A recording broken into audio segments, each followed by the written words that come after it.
방금 소개받은 최서구입니다. 우리 부여 메론 재배 농업인 여러분들은 익히 너무나 잘 아시는 분들이 많이 있고 또 여러 농가에서 또 저에 대해서 속속들이 잘 아시기 때문에 오늘 교육은 이제 또 새로운 모습에서 이렇게 한다라기보다 그동안 우리가 이제 그 선도적으로 잘 해왔던 거, 그다음에 또 새로이 개선해야 될 문제, 이제 여러 가지 그 기후적인 관계에 따른 또 연작 관계에 대한 이 고품질 관계 이런 내용들을 하나하나 되짚어보는 그런 시간으로 진행을 해볼까 합니다. 물론 메론을 우리가 농사를 하기 시작한 것이 뭐 한 25년 이상 이렇게 역사가 깊지만 상당히 그 잘하는 분들도 많이 있어요, 사실. 근데 이제 일부분적으로 이 연작에 대한 그 개념이라든지 이제 이런 것들을 또 오래 하다 보니까 끝까지 수학기까지 버티지 못하고 중간에 이제 시들어서 그런 그 안타까운 사례들이 있는데 어쨌든 그 수박 후작으로 우리가 이제 거의 그 메론이 들어가는 작형이다 보니까 비가림 작형이거든요. 우리 구역을해서 재배하는 작형. 저쪽 아래에 그 곡성이라든지 담양 이쪽에서 재배하는 수박은 저 메론은 이제 거의 반축성 작형이고. 그래서 이제 상당히 거기하고 우리 지역과의 그 차이점이 있죠. 그래서 오늘은 수박 후작으로서 그 비가림 재배를 원만하게 아주 고품질 풋들의 멜론이 명성을 얻을 수 있는 그날이 되기까지 여러분께서 실패 없이 잘 하시는 그런 내용들을 중심으로 한번 복습하는 새로운 또 기술 내용들을 여러분들한테 강조를 하면서 이렇게 말씀을 드리려고 합니다. 좀 전에 군수님께서 말씀했지만 지금 현재 심각하게 우리가 한 최근 10년 동안의 문제점으로 지금 대두되고 있는 것이 이 기후 문제이면서 멜론에서는 또 뭐가 제일 문제예요? 해충입니다. 해충. 그 다음에 이제 7월달이나 이제 또 8월 이때 정식하시는 분들은 고온기다 보니까 이것을 안정적인 이 활착. 지온이 너무 높다 보니까 정상적인 활착이 못 되면서 이제 그 뿌리의 그 근원 활력이 약화가 되는 그런 것들을 우리가 기후가 변화가 와서 이제 극고온 현상을 많이 가지고 오지만은 우리 농가 스스로 이제 우리들이 그런 것들을 어떻게 기술적으로 하나하나 컨트롤을 해서 극복을 하느냐 이런 것들도 상당히 좀 중요하다 이렇게 생각이 됩니다. 그래서 그런 것들을 한번 짚어보도록 하겠습니다. 역시 이제 기후가 지금 현재 뭐 1.5도가 상승이 뭐 2020년 전에 상승이 됐다고 나오잖아요. 여기 1.5도 정도. 이게 뭐 이렇게. 그래서 앞으로도 계속적으로 이 기후가 떨어질 그 가능성이 있느냐 그것도 상당히 의문이 가는 상황이죠. 그러면 메론에서 우리가 여름철에 수박 후작으로서 5월달부터 이제 6월달 본격적으로 정식이 들어가는데 그 시기에 가장 극성을 부리는 게 총체벌레하고 온실가루인 담배가루인 그다음에 진딧물, 화방나방, 아메리카 이꿀파리 이런 다량의 그런 해충들하고 우리가 전쟁을 할 수밖에 없다. 그래서 이제 그런 것들도 효율적으로 이제 그 예방 내지는 방지하는 그런 내용들도 하나하나 짚어보겠습니다. 자, 현재 이제 우리도 여기 그 우듬지팜으로 해서 이제 귀암이라든지 세도 일부 지역에 스마트팜 그 시설 현대화된 한국형 하우스가 지금 많이 이제 집중적으로 시설이 되어서 재배를 하고 있습니다. 그래서 이 스마트팜의 이런 우리 농장이 멜론은 거기에 이제 재배가 안 되고 있지만 토마토라든지 오이라든지 파프리카 이런 것들이 우리나라에서 어떻게 보면 지금 현재 스마트팜 면적은 부여군이 제일 많다고 이렇게 볼 수가 있겠습니다.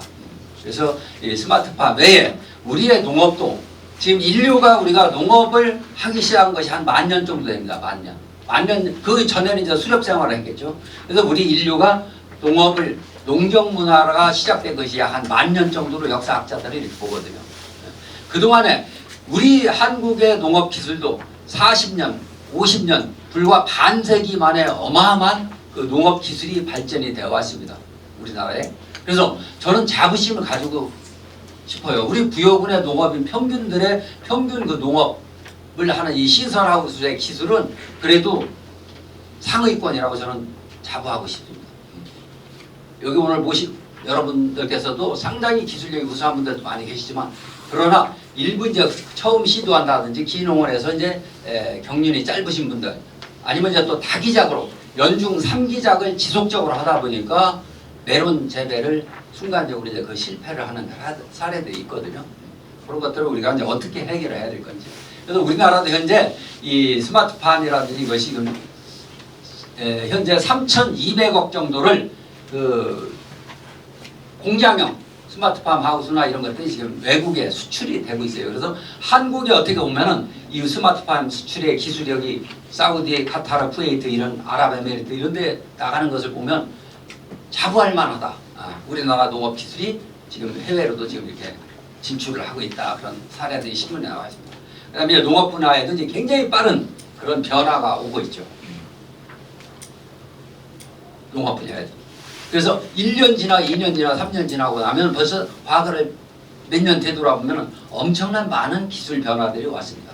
그래서 여러분들께서도 오늘 귀중한 시간을 내어서 이렇게 메론 교육을 작년에도 받고 재작년에도 받았겠지만 또 새로운 내용들을 내가 오늘 여기서 한두 가지라도 배워서 현장에서 도입해서 성공적인 농사를 이룰 수 있도록 실천하기 위해서 오늘 이 귀중한 시간에 오신 걸로 저는 믿겠습니다. 자, 그러면 이제 우리가 하우스를 하면은 시설 하우스 하면 단독형 하우스가 여기에서 재배를 하는 농가들이 비중이 굉장히 높죠. 멜론은 또 연동형 하우스에 들어가는 경우가 없습니다. 거의 없다고 봐요. 그러면 단독형 하우스에 이제 수박, 후작으로서 이제 들어가는데 그래서 이제 역시 하우스에 재배를 하면서 시설 하우스의 5대 요소를 우리가 잘 아셔야 돼요. 광, 온도, 습도, 시설 내의 습도, 그 다음에 공기 유동, 그 다음에 CO2. 이것이 가장 식물에게 가장 좋은 조건의 환경을 만들어줘서 안정적으로 재배를 우리가 하는 거거든요. 그래서 이제 광 관리는 이제 넘어가도록 하겠습니다. 그 다음에 이제 온도 관리 여기에서 그 다음에 햇빛 관리라든지 밤에 초야온 온도 이런 거, 그 다음에 관수라든지 비료로서 과체류 작물을 여러분들께서 다루면서는 우리가 생식생장과 영양생장과의 그런 관계 이것이 굉장히 중요하다고 볼 수가 있습니다. 자, 그래서 이제 우리가 정식 준비를 하죠. 정식 준비.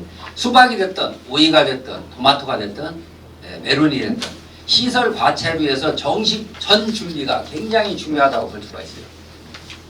그래서 이제 우리는 수박이 끝나자마자 바로 넝쿨을 철거를 하고 노타리 작업하고 바로 이제 정식이 들어가잖아요.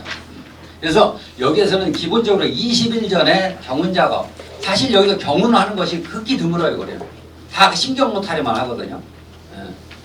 그래서 저는 우리 농업인들한테 10년이면 10년 동안 15년이면 15년 동안 계속적으로 신경 노타리만 하는 것을 저는 좋은 현상이라고 볼 수가 없어요. 최소한 아무리 못해도 3년 1기로 3년에 한 번은 일항쟁기를 해서 그 경토층을 30cm 이상 정도는 한 번 정도는 이렇게 갈아주는 게 좋다. 갈아주는 게. 그래서 토양에 그 우리가 보면은 뿌리가 들어갈 수 있는 그 작토층 근권이라고 하잖아요. 이게 지금 신경 노타리만 하다 보니까 얕아요. 그러니까 뿌리가 제 기능을 못 하는 거야. 그래서 그 전에 우리가 시범 사업으로 심토 파쇄기를 보고한 적이 있는데 그것도 지금 창고에 들어가서 어디가 있나도 모르거든. 그래서 아주 우수한 톡톡하게 하시는 농가들은 심토 파쇄기를 지금 쓰는 사람도 있어요. 40cm 내지는 35cm까지 그 흙을 찢어줘야 된다 얘기지. 그러니까 그 뿌리가 위에서부터 깊이까지 내려가야 나중에 메론이 착과가 돼서도 근권이 확보가 돼서. 근데 심경으로만 하고 골 노타리만 쳐서 그 두둑만 쳐서 올리니까 뿌리에 들어갈 수 있는 공간이 30cm 미만 정도 된다는 거지. 심지어 어떤 공간에 25cm 정도밖에 안 되고요. 그러니까 뿌리가 깊이 내려갈 수가 없는 거예요. 그래서 저는 매년 심경을 해서 이게 해달라는 것보다 3년에 한 번 정도는 그러면 3번씩 심으면 6짝기를 한단 말이죠. 2번씩 심으면 그다음 3번 심으면 9짝기잖아요. 2번씩을 심으면 벌써 6짝기만큼 한 번은 일항쟁기를 해서 최대한 깊이 심경을 하고 우리가 토양 관리를 어떻게 했네, 연장에 오네 안 오네 이런 것이 실천을 해야 된다. 지금 내가 우리 하우스 토양에서 보면은 한 10년 동안 경운을 안고 로타리만 하고 심은 농가도 또 없잖아. 있다고 저는 봐봐요. 그러니까 토양 물리성이 악화가 되는 거죠. 토양 물리성. 그래서 30cm 이상까지 뿌리가 근권이 확보가 될 수 있도록 우리가 한 번 정도는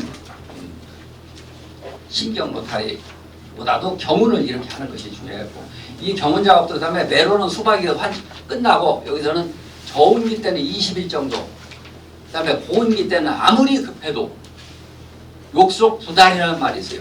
바늘을 아무리 급해도 허리에 묶어서 쓰지는 못하는 거예요. 바늘 구멍은 꿰야 쓰는 거거든요. 근데 어느 농가 여기서 현장에 저희 있을 때 보면 오늘 수박 넝쿨을 뽑아놓고 한 3, 4일 있다가 시들면 걷어내고 바로 노타리하고 심거든요. 그러다 보니까 이제 거기에서 첫 단추가 잘못 껴지는 경우가 있어요. 정식하는 날부터. 그래서 이제 사전에 여름 재배에서도 아무리 안 돼도 10일 이상 정도는 우리가 메론 심기 전에, 왜 여기서 이 말씀을 드리냐면 부산물 탭이라든지 유박이라든지 이런 것에 일부 혹여 이제 메론을 할 때도 부산물 탭을 뭐 10개를 넣든 15개를 넣든 이제 넣는 경우가 있어요. 유박을 한 3개를 넣든 4개를. 그런 경우에 그 가스의 우려가 있다. 가스 장애. 그래서 그런 것을 한 10일 정도의 멀칭을 해서 미리 준비를 해놓으면 그 여유를 피해를 최소화할 수 있다. 그다음에 이제 우리가 보통 폭이 6m 내지 6.5m 이 정도 되는 하우스에서 이제 메론은 4줄로 하죠. 4줄로 해서 거의 다 95% 이상이 내두둑일 거예요. 그래서 보통 한 동에 1,300개 정도 이렇게 정식이 들어가죠. 1,300주. 조금 드물게 심는 사람은 1,200주 정도 들어가겠고, 그것은 내 본인들에 따라서, 내 기술에 따라서. 그래서 여기서 조금 밀식을 했다, 내가. 만약 예를 들어 한 1,350개나 1,400주를 넣었다. 그럼 밀식을 한 거 아니에요. 1,200보다. 그리고 밀식을 했을 때는 내가 처음에 활착될 때의 이 메론의 잎 크기를 조절할 줄 알아야 돼요. 잎 크기를. 밀식을 한 만큼.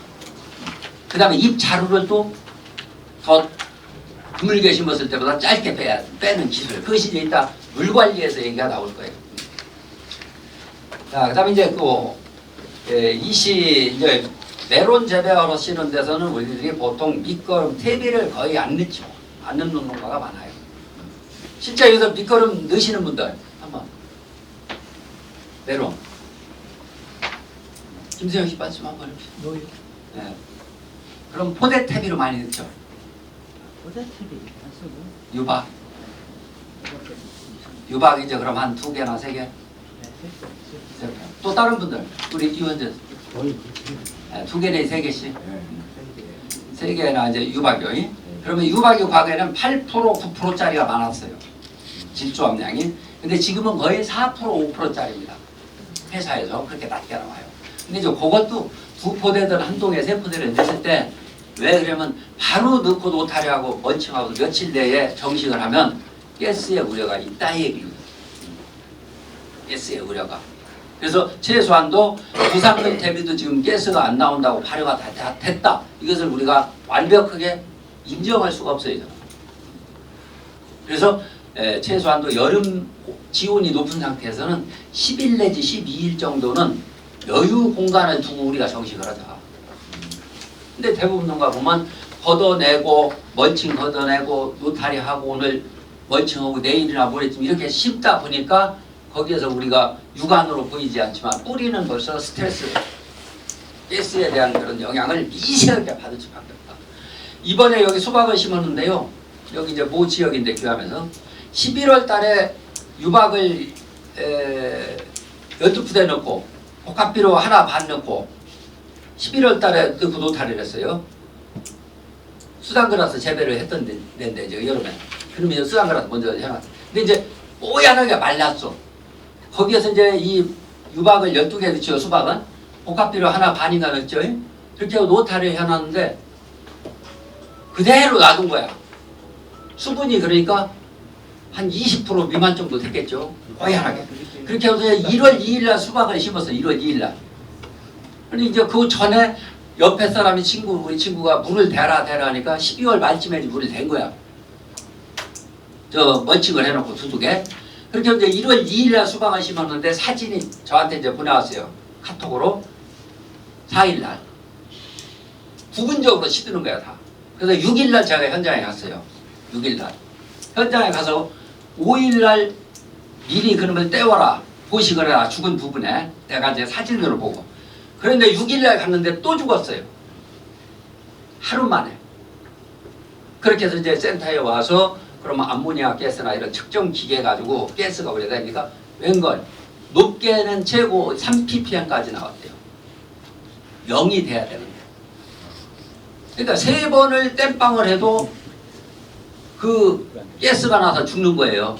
왜 그러냐면 그 농가는 미리 물을 안 관수 작업을 안 해놨으니까 그때서 심기 얼마 전에 물을 대보니까 정식을 해놓으니까 턴널 덮으니까 수박이 안에서 이제 온도가 올라가잖아 지온이. 그러니까 그때서 나오는 거야 이제. 그때서. 그러니까 우리가 수박을 하던 여러분들께서 부산물 탭이도 그래요. 완벽하게 해삭것이 다 가스가 나온다는 아니지만 그것을 우리가 일단은 안전적으로 이게 정식을 그러니까 메론을 정식을 했는데 급하게 하다 보니까 나는 잘 심어서 내가 기똥차게 키울 자신처럼 기술이 투입된 거지만 벌써 뿌리는 한번 이게 장애를 받아놓으면 그것은 굉장히 어려워지기 시작하는 거예요.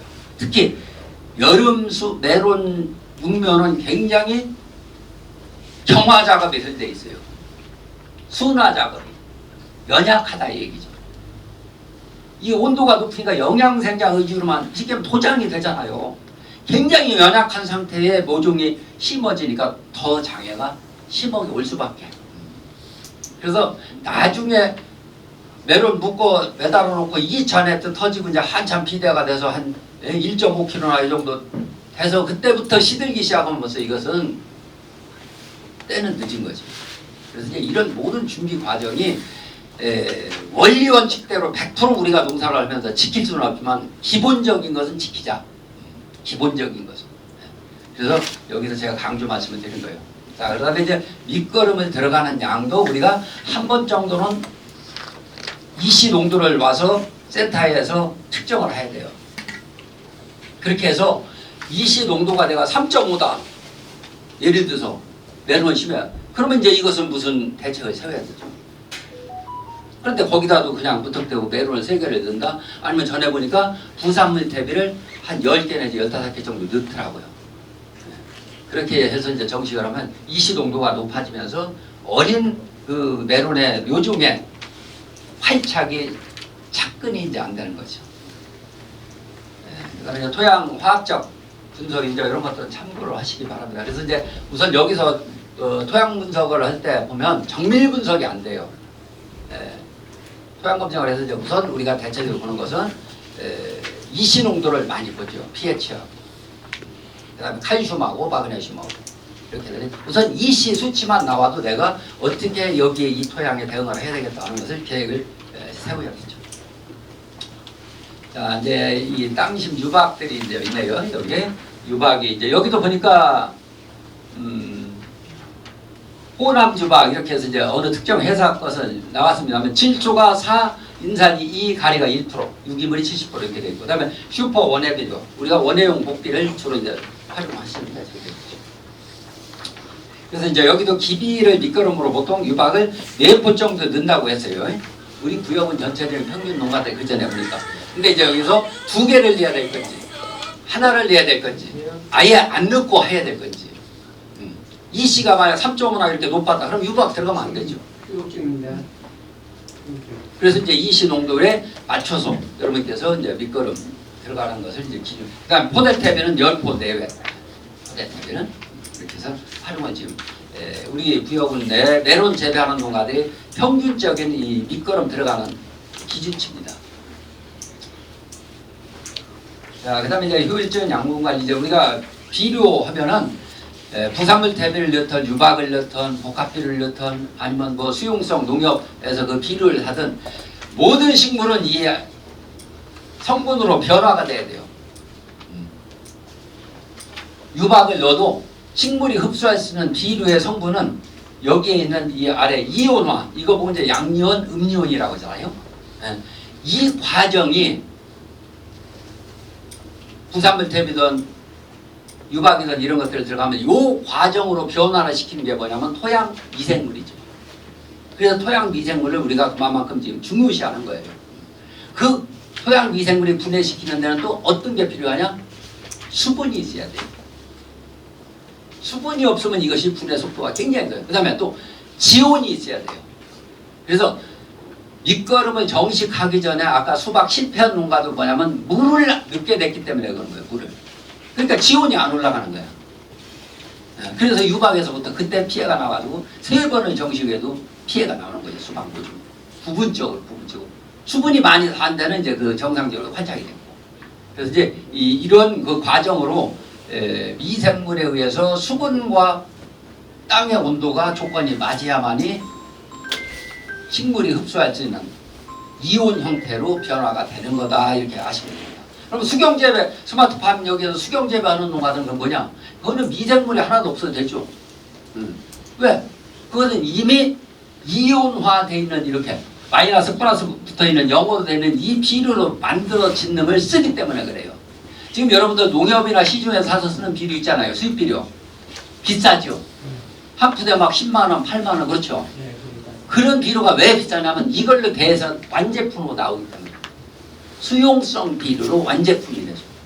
거기에 대부분 보면은 질소인산갈이 이제 있고 그 뒤에 2MG라든지 그 다음에 칼슘이라든지 그리고 이제 그 붕소, 몰리브덴, 망간 이런 미량 요소를 조금씩 섞어 놨죠.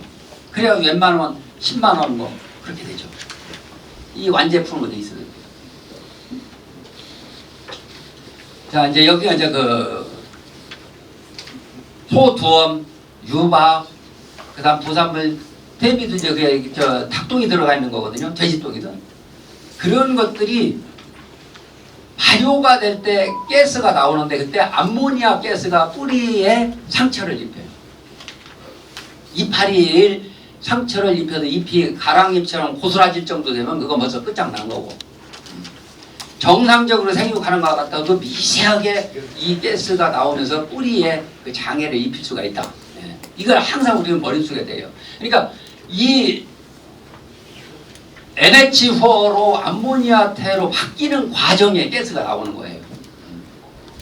요소 비료를 주잖아요. 그러면 4일 내지 5일 땅의 온도에 들어가서 지온이 있고 수분이 있으면 복합 비료에도 이제 요소가 섞여 있으면 그놈의 미생물이 분해를 시켜요. 분해시키는 과정에 NH4라고 하는 이 암모니아태 질소로 만들 때 가스가 나오거든요. 그때 이제 이 뿌리가 다치는 거거든요. 그래서 이제 그 과정에 이게 땅의 온도에 영향이 있어요. 땅의 온도. 그래서 지금 수박 심는다든지 오이 심는 농가들은 지온을 올려라. 제가 강의 때마다 지온 확보를 해라. 예, 비료 흡수에 영향력도 있는 것도 있지만 이 과정을 우리가 안전하게 만들어 놓기 위한 하나의 방법이다 이렇게 보시면 돼요. 그래서 메론 심을 때 정도 되면 우리가 지온이 한 20도 정도 되잖아요. 20도. 예, 5월달, 6월달 막 7월 한 최고 폭염기에는 막 지온이 25도, 7도, 8도까지 올라가잖아요. 그러니까 20도를 놓고 보면 일주일이면 가스가 그 아무리 분해가 안 된 것도 넣었어도 안정권에 접어들 수 있다 얘기요. 그래서 아까도 제가 열흘은 사전에 노타리를 하고 모든 준비 작업을 하고 여기에서 관수를 미리 해놔라 얘기지. 관수. 그렇게 되면 지온이 빨리 올라가기 때문에 이런 그 가스의 영향이나 이런 그 장애를 받을 것을 완전히 피할 수가 있다. 자, 이제 이것은 참고로 하시기 바랍니다. 지금 일부 우리 시설하우스 농가에서 보면 pH가 6.8 이상, 7.0, 7.1, 2까지 나오는 경우 있어요. 왜? 매년 석회를 막 3포, 4포씩 이제 해서 한 10년, 15년 이렇게 저 먹다 보니까 그래서 그런 토양들은 지금 추비를 쓰실 때 보니까 추비에 구연산이 들어있는 그 추비들도 나오더라고요. 구연산. 그 다음에 액상 그 구연산이 있어요. 반주요. 그런 것들로 이제 해서 그 전에 이제 우리가 그 황을 뿌렸잖아요. 황을 뿌리다 보니까 철제하고 비닐루가 이제 많이 그 일찍 파손이 되는 그런 영향이 있으니까 그래서 추비도 저도 이제 보니까 여수에 가서 어느 농가에서 봤어요. 아, 구연산이 들어있는 그 추비가 나옵니다.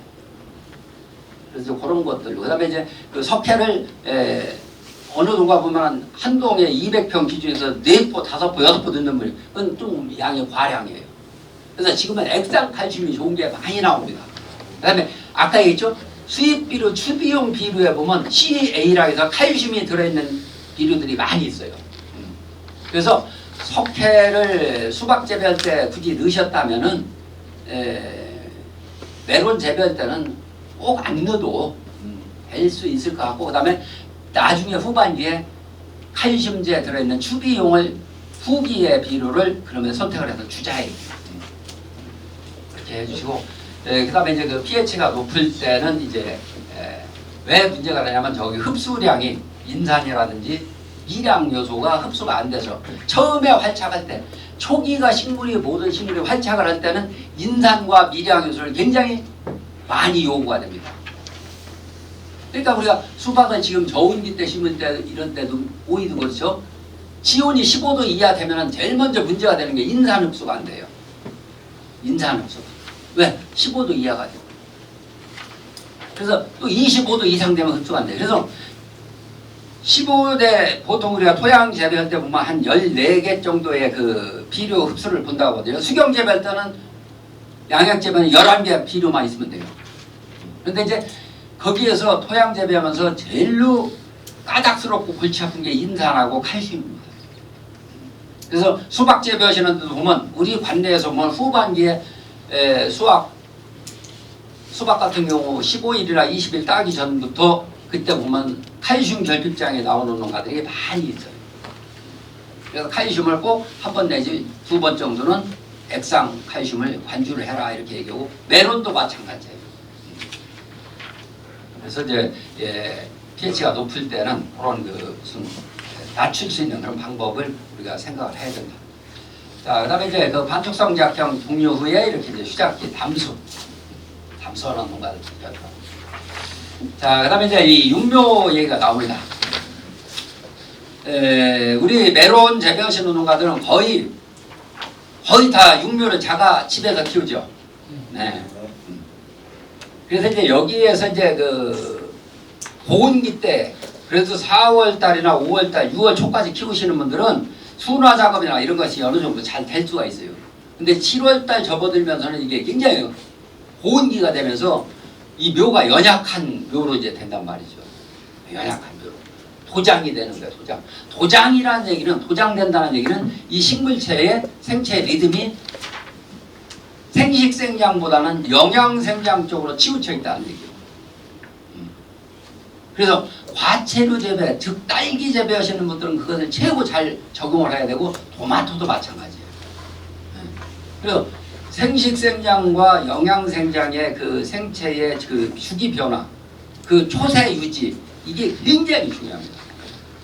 수박에서 제일 실패 많이 하는 사람이 저는 보면 천농가 중에 초세가 생식생장으로 전환이 너무 돼가지고 초세에 약해서 수박 농사 버렸다는 사람은 못 봤어요. 그러면 버리는 농가들이 대부분 어떤 농가들이 버릴까요? 과범무. 그리고 이제 메론도 우리가 보면은 네트 형성될 때 간혹 몇몇 농가들은 과비가 돼가지고 버리는 농가들이 있죠. 과비가 돼서. 그래서 과 형태를 만져보면 더 울퉁불퉁한 형태가 나오는 농가들이 있습니다. 이런 것들은 밑거름이 과비가 되기 때문에 왜? 이식 농도도 많고, 그 다음에 토양에 정밀 분석을 해보면 보통 150 ppm이 1kg에 토양 1kg에 150 ppm 0.015%의 질소가 들었다고 나온다. 정밀 분석을 해보면. 그러면 거 300평에 요소가 20cm의 흙 토양층에 요소가 2%가 들어있다는 얘기예요. 기존에. 그러면 200평 하우스 한 동 우리가 기준으로 하면은 거의 1.3%나 1.4%는 요소가 거기에 들어있다는 얘기죠. 그럼 그 들어있는 양만 가지고도 메론이 1단, 2단 필 때까지는 먹고도 남아. 먹고도 남아요. 그러니까 지금 수박을 심는다든지 할 때 제가 그런 얘기를 해요. 한 톨의 비료나 퇴비를 안 넣고 심을 토양들도 여러 군데가 있다. 그래서 가장 기본이 되는 것이 우리가 이씨거든요. 그래서 이제 이씨가 높은 상태에서 이 어린 연약한 묘종을 순화 작업에 들던 놈을 심다 보니까 이제 거기에서 뿌리의 활착이 작근이 늦어지는 거예요. 그래서 이제 이런 묘종을 하실 때 작년에도 이제 제가 부여농협에서 교육할 때 말씀드렸고 자꾸 우리 농업인들이 지금 뭐냐면 이 포트가 적은 곳으로 가는 게 나는 좀 안타까워요. 자꾸. 그래서 10개 포트 상자로 할 걸 12개를 하든 13개를 하자 이게죠. 그래서 여기 같은 경우는 보면은 둘, 넷, 여섯 48구인가요? 59죠. 그러니까 저게 보온기 때 재배에 들어가는 농가들은 저게 너무 적어요. 그러니까 이제 좀 큰 놈으로 해야 된다 하니까 이제 어떤 농가가 그런 얘기를 해요. 아, 뿌리가 안 돈다는 거죠. 당연히 안 돌지. 그렇죠? 그러니까 그 날짜를 여유 있게 해야 된다 이거죠. 네. 여유 있게. 그러니까 한 4일이든 5일이든 포트가 더 크면 클수록 그 다음에 49에 할 것을 32구다 하면 벌써 일주일쯤은 버틸 수가 있어요. 그런데 59에서 49다 한다 그러면 49는 이것도 일주일 이상을 버틸 수가 있는 거거든요. 그 날짜를 감안해서 내가 미리 파종하는 것을 내가 5월 30일 날 심어야 되겠다. 그러면 20일짜리 18일짜리 육묘를 하다 보니까 너무 어리다 이게. 그러다 보니까 보온장에 더 받을 여유가 많고 그 다음에 너무 순화 작업이 안 되다 보니까 뿌리에 그 조그마한 그 어떤 조건에서도 장애를 받는 경우가 많더라. 그래서 조금 어려우셔도 저는 여기 우리 농가 중에도 잘하시는 분 있네요. 꼭 뭐 봄에도 보면 32구를 쓰는 사람이 있어요. 봄에 메론을 심든 수박을 하든 딴 사람들은 다 49구에서 나는 32구를 고집어는 그 사람은 괜히 되게 그렇게 하는 분들 보면은 되게 모범 농가들이에요. 그래서 우리가 전에도 보니까 여기 일부 지역에서 보면 한 70구짜리인가까지 이제 해서 뿌리가 안 들어오니까 아주머니들 뒤에서 심을 때 못대가리죠 대모 그걸로 빼내더라고. 그러니까 심을 때 한올 심을 때 보니까 뿌리가 안 돌아가지고 18일만 돼도 벌써 이제 이것은 도장이 되는 거야. 79에서 15일, 17일만 돼도 벌써 도장이 돼버리는 거예요. 그러니까 이게 이제 그 묘의 소질이 100점짜리가 60점 이하로 이렇게 된다 얘기지. 그래서 우리가 조금 어려우셔도 자꾸 노동력 절감 이쪽으로만 생각만 하시지 마시고 건전한 묘 이렇게 해서 이제 그 중묘 쪽으로 심는 것이 저는 좋다고 생각합니다. 자, 여기는 72궁이네요. 지금 이 묘종의 상태에서는 벌써 이제 이것이 아침 우리 TV에서 나오죠. 김포 황금노산에 막 2호선 아침 출근 시간대 잘못하면 우리 시골 사람 한번 내리도 못해요. 저도 한번 2호선 또 못 내린 적이 있어요. 그러니까 이것은 지금 이 정도 돼서 여기서 15일 동안 우리가 육묘를 하려면 김포 지금 최고 뉴스에 맨날 나오잖아요. 아침 출근 시간대. 그 지하철 빽빽 온 거는 저리 가라요. 그래서 지금 72구를 쓰는 농가들도 일부 있을 거예요. 근데 이것을 빨리 개선을 해줘야 돼요. 개선을 해야 돼요. 그래서 이때부터 지금 여기가 되면 왜냐면 꽃눈 분화가 이제 이루어지거든요. 꽃눈 분화. 꽃눈 분화가 우리가 보통 또 그 다음에 척지가 이제 분화가 이루어지고 할 때 밀식이 이렇게 돼 있으면 정상적으로 될 수가 없어요. 그 다음에 이제 또 물이 너무 자주 마르거든요. 포트가 식으니까 물을 자주 주네. 그러니까 이제 도장이 돼버리죠. 그래서 이런 그 어린 포트로 이제 하다 보면 보온기 때 관리하기도 더 어려워요. 그래서 저는 갈수록 저는 아래쪽에 포트를 쓰는 것을 대환영입니다. 그래서 20일 가지고는 안 돼요. 25일 이상 육묘 기간. 그리고 나는 저기 하면서 또 30일 정도까지 이렇게 해서 그러려면 30일 정도 되면 날짜를 더 많이 먹여가지고 뿌리가 돌아야죠. 포트가. 그래서 위에하고 아래 지상부와 지하부에 그 균형이 맞게끔. 근데 72구나 59로 하다 보니까 너무 이제 이 어린 묘정이 들어가고 도장이 돼요.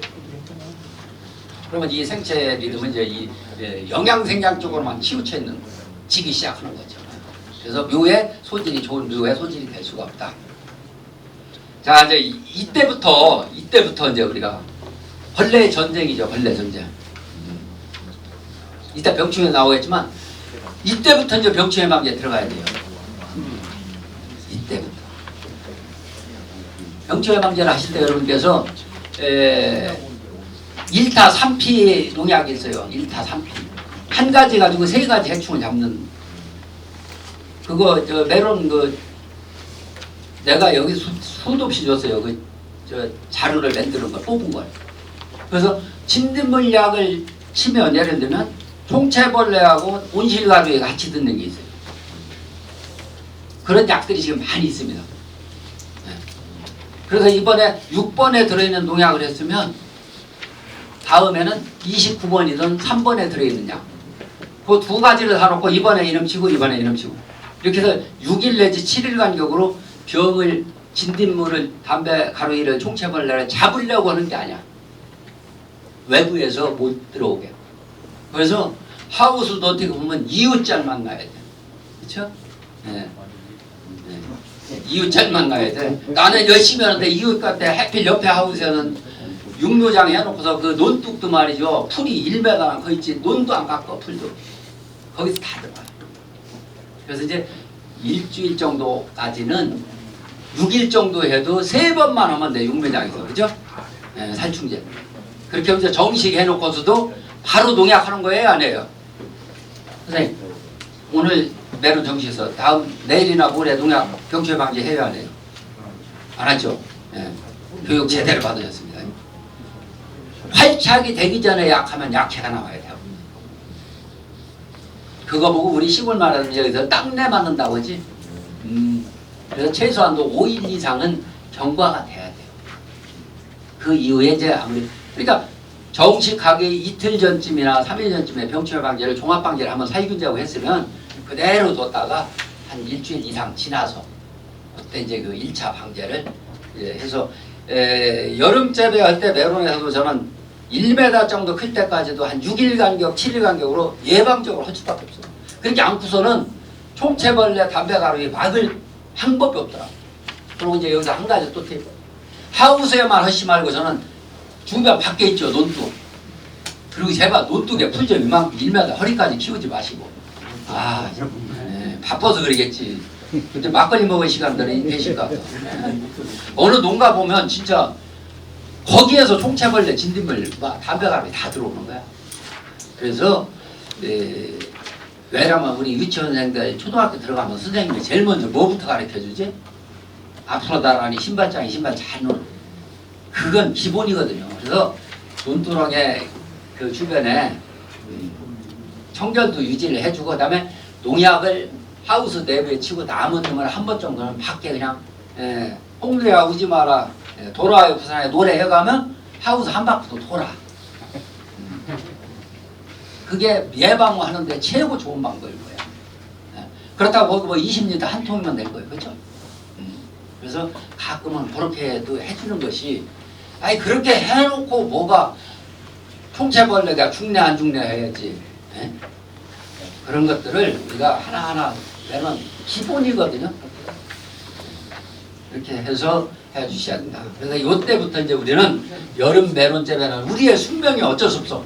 총체벌레하고 담배가루하고 전쟁해야 돼. 그래서 이때는 잡으려고 하는 게 아니라 너희 집에서 이웃 집에서 못 오게 한다 이런 생각을 가지고 예방위로 병충해 본다. 자 이것도 보세요. 제가 이제 19년도 이게 우리 부역 간내 우리 농가인데 5월 20일 날 찍었거든.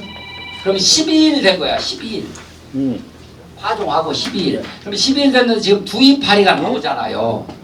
걔 안 왔어? 두이파리가. 근데 자세히 보시면 그러니까 지금. 이 농가의 지금 문제점이 뭐예요? 예?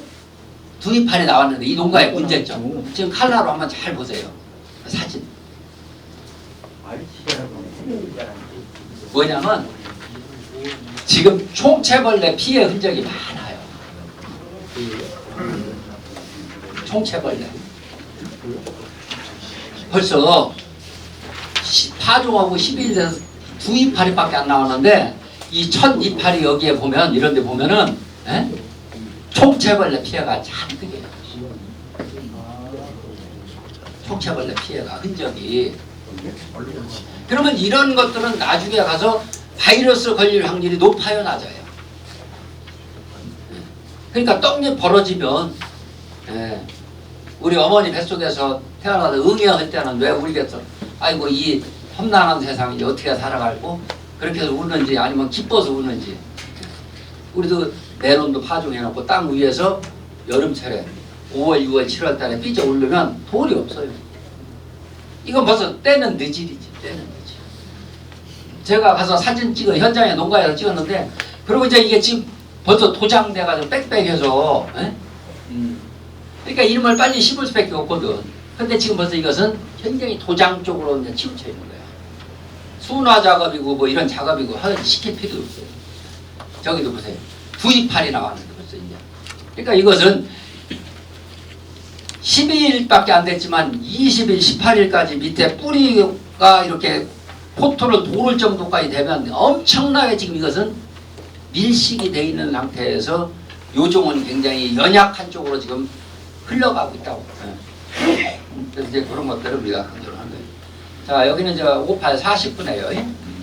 40분짜리 어떤 농가인데 이게 우리 함양지 쪽 같아 보고 없는 거 같아요. 올해 찍은 것이. 근데 지금 49짜리인데 25일 정도 이렇게 돼도 이제 벌써 이 공간이 널찍하니까 묘가 이제 도장이 안 되고 좋은 묘로 되지. 자, 이게 누구랄까요? 모르겠어? 아이고 자기 집 육묘장 모르네. 우리 여기에 멋진 훌륭하게 농사지시는 우리 농가 거 이제 이게 메론 그 육묘를 이제 이것은 물론 반촉성 재배입니다. 근데 얼마나 멋지게 자라났어요. 32굴이어서요. 48, 32. 둘, 네. 그래서 이런. 근데 내가 40% 잘못 썼네, 그죠? 32개짜리요. 32개짜리다가 해서 지금 메론 육묘를 정말 얼마나 잘 진짜 애들 발로 기똥차게 잘만 지금 해놓고 있어요. 이제 이때부터 순화 작업이 들어가고 서서히 이제 이게 온도도 밤 온도도 너무 높이지 않고 물도 좀 덜 주고 이거 뿌리가 확 도는 거야. 그렇게 해서 이렇게 키우는 거죠. 자, 아까 이제 일부 그 전에는 개별 포토로도 했죠. 이것이 둘, 네 이파리 나왔죠. 49인데 25일 된 묘. 이게 49에서는 사실 27일, 8일까지도 견딜 수가 있어요. 물을 조금 더 없게 하면서. 그럼 포트가 저렇게 가야 뿌리가 하얗게 도는 거지. 어린 묘종을 79짜리로 하다 보면 하얗게 돌기 전에 그래서 할머니들이 아주머니들이 심을 때 다 부서진단 말이야. 그런 문제점을. 자, 이제 이꽃병 약재 관주로 이제 장애를 한 거예요. 묘종의 이꽃병 약을 바닥에. 자, 이것은 묘종의 이꽃병 그 방제 약재를 관주를 하고 심었는데도 이렇게 나오는 거예요. 그래서 지금 정식할 때 이따 얘기를 하겠습니다. 카티스 유제는. 그래서 이제 그 전에는 이 육묘 상태에서 그 관주를 많이 했어요. 우리가 이꽃병이나 이제 그 밑에 역병, 망고병 같은 거 예방하기 위해서. 근데 작년에는 했는데 내가 똑같은 저 2000배면은 물 배도 한 마리에 10cc 넣고 했는데 올해도 똑같이 했거든요. 그런데 올해는 왜 이 장애가 나왔느냐? 그걸 이제 얘기를 하신 분이 있어요. 그러면 작년에는 요 포토 내에 수분이 넉넉히 있을 때 관주를 한 거하고 올해는 수분이 반도 안 되게 바짝 말린 상태에서 관주를 한 거하고 차이가 있죠. 물 흡수, 그 농약, 그 관주하는 약물이 흡수되는 양이 틀리죠. 그래서 그런 것도 차이가 굉장히 있어요. 자, 이제 이것은 약해죠. 지금 육묘 상태에서 억제 재개통 들어있는 거죠. 수박 심은 농가들도 피해가 나오는 사람이 간혹 1000명이면 3-4농가씩 나와요. 대표적인 약재, 억제제가 뭐예요? 빛나리.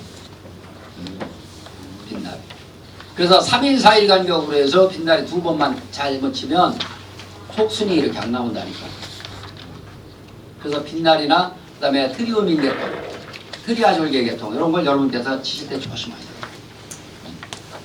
그다음에 과가 비대할 때, 수박이 무럭무럭 클 때, 그다음에 메론이 대추할 만해서 계란만 해가지고 막 한참 비대할 때, 이런 때 억제제 들어있는 것을 여러분들이 조심하셔야 돼요. 1차 네트 터지기 직전에 한참 과비대할 때. 그럴 때 이제 또 제1인산갈이나 이런 것들은 또 함부로 치면 안 돼요. 그래서 그런 것들은 우리가 이 요종에서 이렇게 속순이 이제 안 나오죠. 자, 정식 이제 사전 관리죠. 정식 전에. 이거 넘어가도록 하겠습니다. 자, 이제 이거 3월 달에 정식을 하는데, 이제 이 농가도, 우리 귀암 쪽인데, 멀칭 쓰는 것을 잘못 쓴 거예요. 그래서 이제 우리가, 흑백 비닐을 쓰느냐, 토양 비닐을 쓰느냐, 청색 비닐을 쓰느냐, 이제 이렇게 되는데, 이런 농가들도 아무 의미 생각을 없이 지온이라는 개념을 생각 않고 3월 달에 했는데, 이 흑백 비닐을 씌운 거죠. 지온은 안 올라가요. 지온이 안 올라가면 뭐라 했죠? 정식을 해놓고 지온이 처음부터 안 올라가면 인산과 미량을 흡수하면서 장애를 입기 시작해요. 그러면 이제 여기에서 스타트가 잘못되는 거예요. 자, 이제 이거는 뭐 우리 선진농가 하면 저도 여러 번 가보지만 농가 주인보다 제가 기분이 더 좋아. 야, 예, 기분이 제가 더 좋아요, 더 좋아. 정말 얼마나 잘해보셨나. 자, 이제 이렇게 해서 축성재배 이제 하고 난 사야에 잔존물까지 처리한 내용이고, 이거 전국으로다가 자, 이것은 어디예요? 농사 잘 됐죠? 아, 이게 한 동에 보니까 보통 700만 원 이상씩 나오거든요. 6월 달에 수확을 하는데 4월 달에 정식을 해서 6월 중순 하순경에 수확을 하거든요. 터널을 하시고 이제 그냥 심어서 하는데, 이게 이제 왜냐면 연작에 의해서 한 토를 못 빼는 거예요. 한 토를. 모 지역에 갔더니 제가 한 30농가 정도 돌아다니는데 이렇게 생긴 농가 4농가를 봤어요. 4농가. 이제 이런 것은 이제 그냥 관행대로 심어놓은 거예요. 심어놓고 처음에는 잘 크는 것 같지. 이제 연작이나 이런 모든 문제점들에 의해서. 자, 이제 이렇게 해서 이제 우리가 여기도 이제 나오네. 정식을 6월 27일 정식인데, 여기에서 보니까 그 두 맷밖에 안 나오는 이게 어린 묘를 심다 보니까 까딱하다 잘못하면 저런 것들이 뿌리를, 그래서 저는 이제 묘종을 조금 여유 있게 해서 순화 작업을 시켜가지고 경화된 놈에 심자 얘기죠.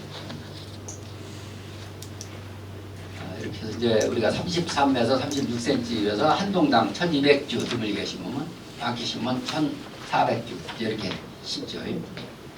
자, 그 다음에 이제 과다 감수. 제가 장안면 여기도 지금 수박 컨설팅을 이제 한 3일째 가지고 지금 55농가를 이제 하는데, 우리 농가들이 보면 급해. 처음에 정식을 해놓고 물을 자꾸 밝은제를, 영양제를 못 쳐서 막 안달을 나셔. 그래서 정식을 하고서 이 여름 메론 같은 경우는 저는 열흘 이상은 거기 가서 쳐다만 보고 문안만 인사만 드리고 자꾸 뭘 주려고 하지 않자. 근데 거기에 밝은제, 영양제, 호르몬제, 그 다음에 인삼, 보양 막 자꾸 뭐 주려고 하거든요. 그리고 이제 보면 우리보다 늦게 심었는데 저 집이 지금 우리보다 더 빨리 올라오는 것 같아. 그걸 자꾸 비교하려고 하거든.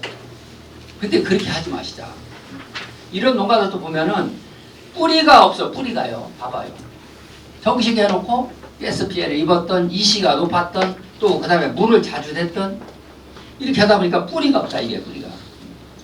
그리고 이제 여기서 정식은 이제 수박 포장이지만, 여러분께서 메론을 정식하시고, 그때 메론 정식할 때 열흘 전쯤에 이제 로타리하고 물을 대라겠죠. 미리 물을 관수를 할 때도 한 번에 1시간이 이렇게 풍무 안 돼요.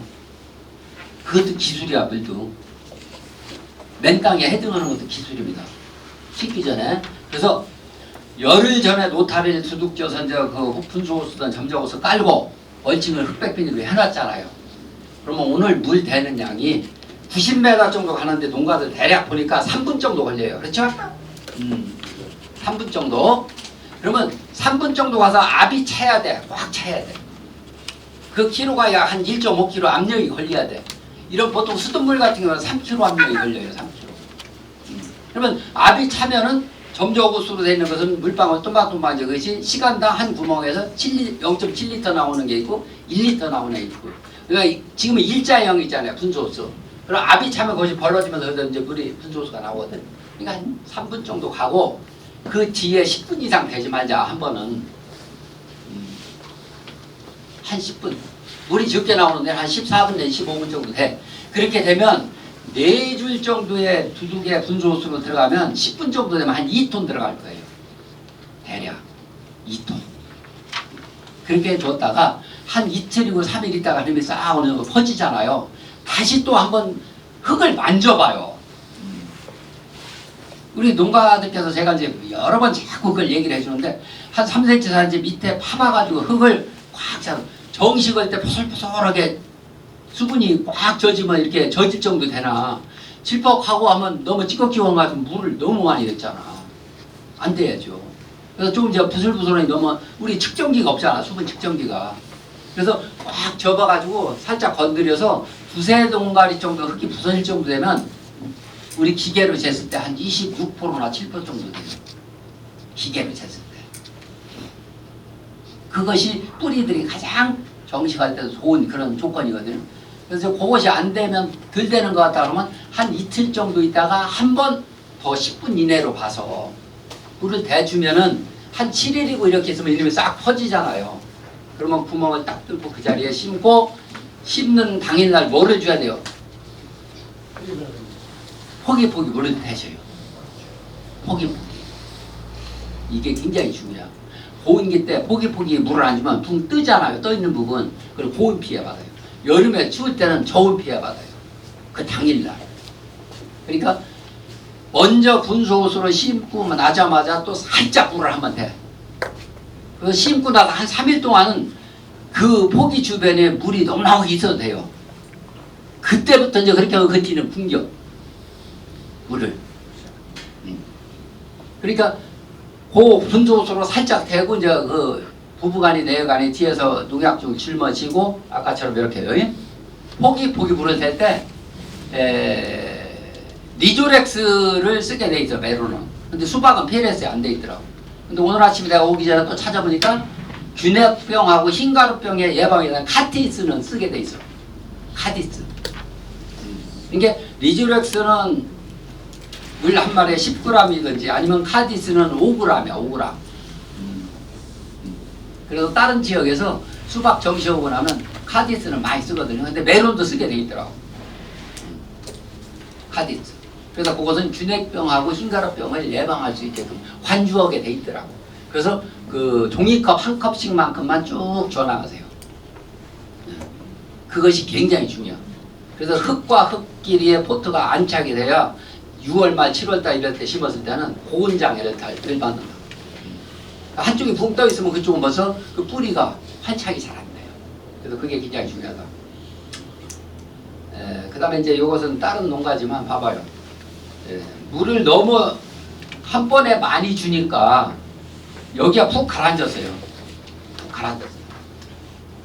그러니까 거기에 계속 물을 주니까 거기만 집중되는 거야, 뿌리. 그러니까 습해가 나오는 거죠. 뿌리가 깊이 들어가야 하는데 제가 파보는 거예요. 지금 현장에 가서 밑에 파보니까 뿌리가 하나 없어요. 위에만 있어요. 위에. 뿌리가 그만큼 약하죠. 자, 이제 여기서 이제 이렇게 해서 토양 수분을 육감으로 이제 느끼는 것을 제가 해놨네요. 수박밭이지만 수박 농가나 농가 현장에 가서는 모든 걸 다 알려줘요.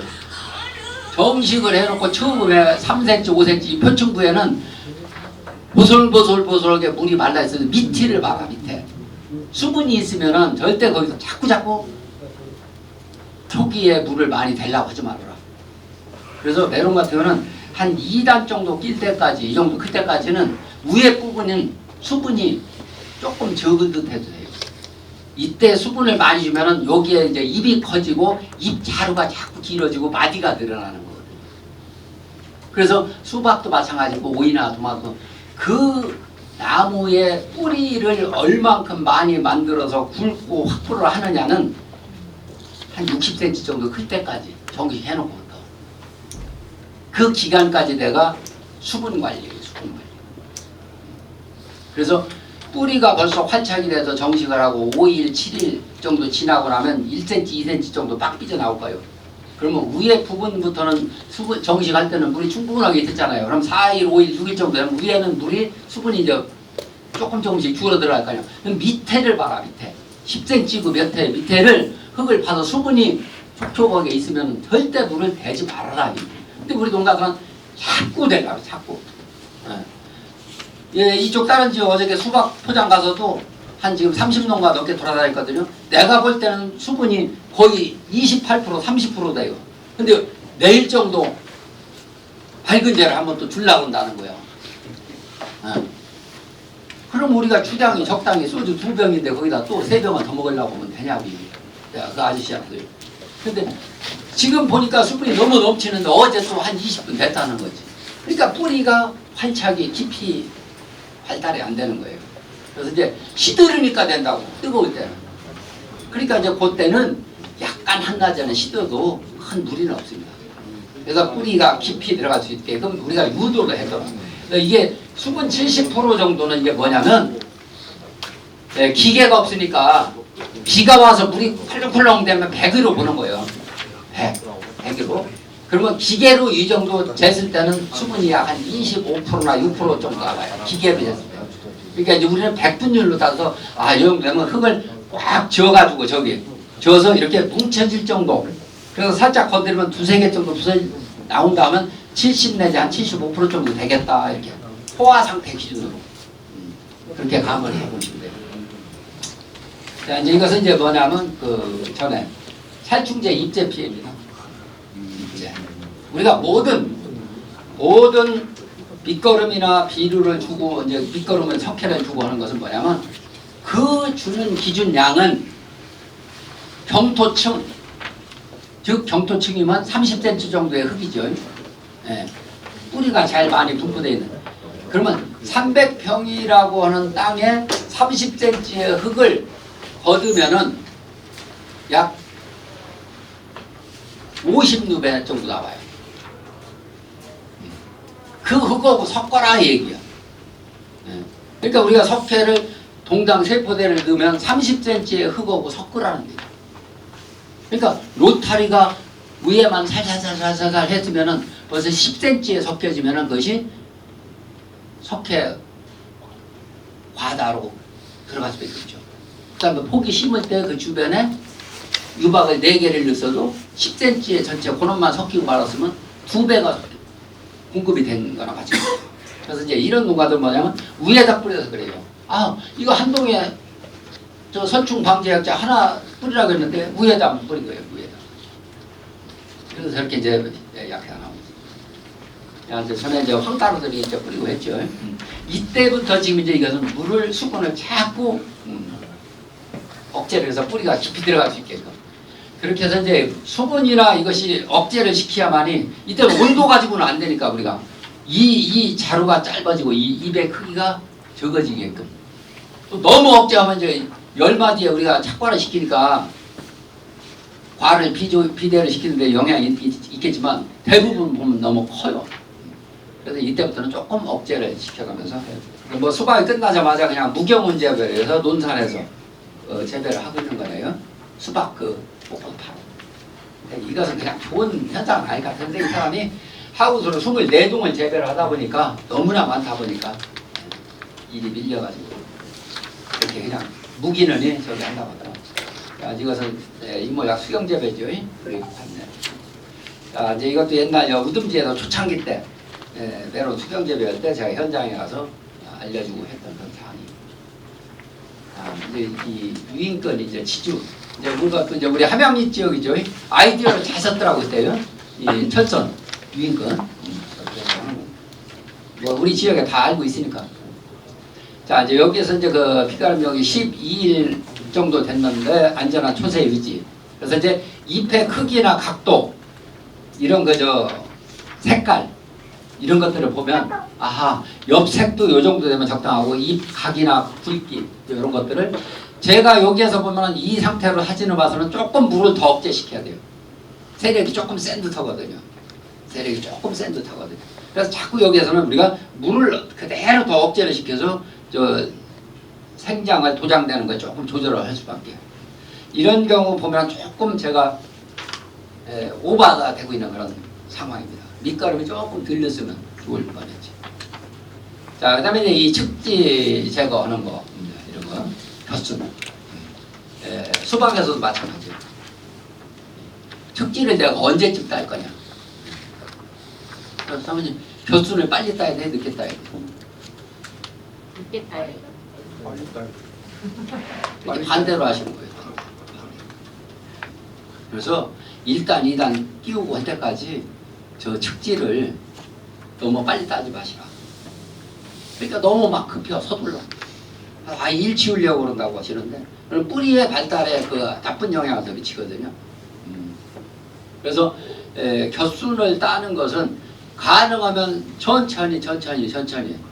그럼 그 크기가 얼마큼? 10cm 정도나 12, 3cm 정도까지 클 때까지 그대로 놔두다가 서서 있었어요. 이제 여기 이런 농가 같은 경우는 지금 한 20cm 됐는데 이 우측 거 같은 경우는 조금 너무 늦었죠, 조금요.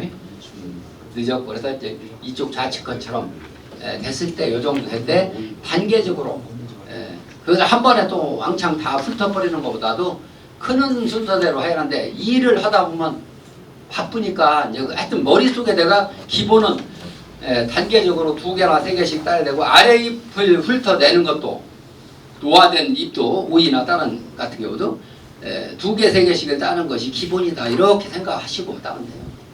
그런데 이제 일을 하다 보면 그렇게 하기가 어렵지. 그러나 우리들이 기본은 알고서 이제 그런 작업을 자꾸 하려고 해야겠죠. 자, 이 농가도 지금 이제 이게 조금 이제 지금 축지 따는 작업이 이제 늦어졌습니다. 근데 이제 늦어지니까 한 번에 위에 속까지 요만한 거 가지고 한 번에 왕창 다 빠져요. 자, 이렇게 해서 이제 이 하엽도 여기서 보면 이 농가로 봐서는 요놈 한 개 정도는 더 따도 될 뻔했어요. 한 개 정도는 더. 뭐 조금 저기다가 한 2개까지도 따도 되는데 하나는 더 따놔줘도 여러분 저 잎은 너무 노화가 많이 돼가지고 진행이 돼서 마디수 씌워가지고 그 잎이 과일에 비대시키는데 영향은 그렇게 없을 것 같아요.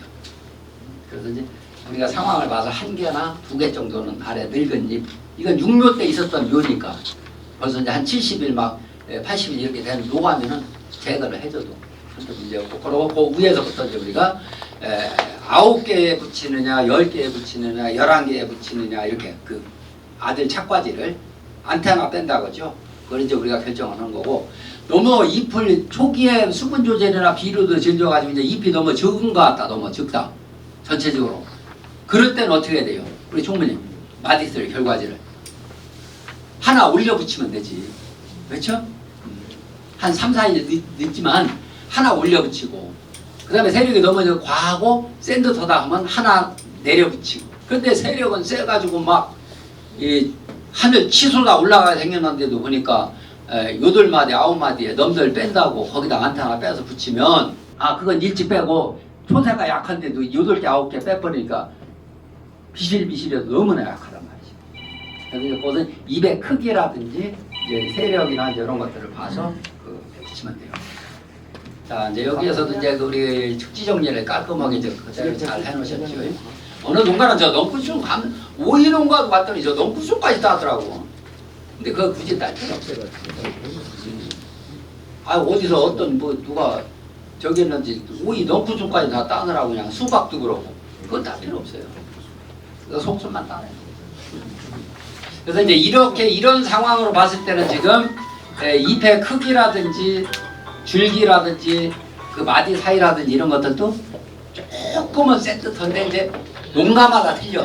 조금 세게 잡으려고 하는 사람이 있고. 자, 이제 지금 이제 여기 우리 함양리 지역인데 이것도 지금 이 잎 색깔로 봐서는 질소가 지금 저 포장에서 봐서는 조금 높아 보이는 것 같죠. 진하죠.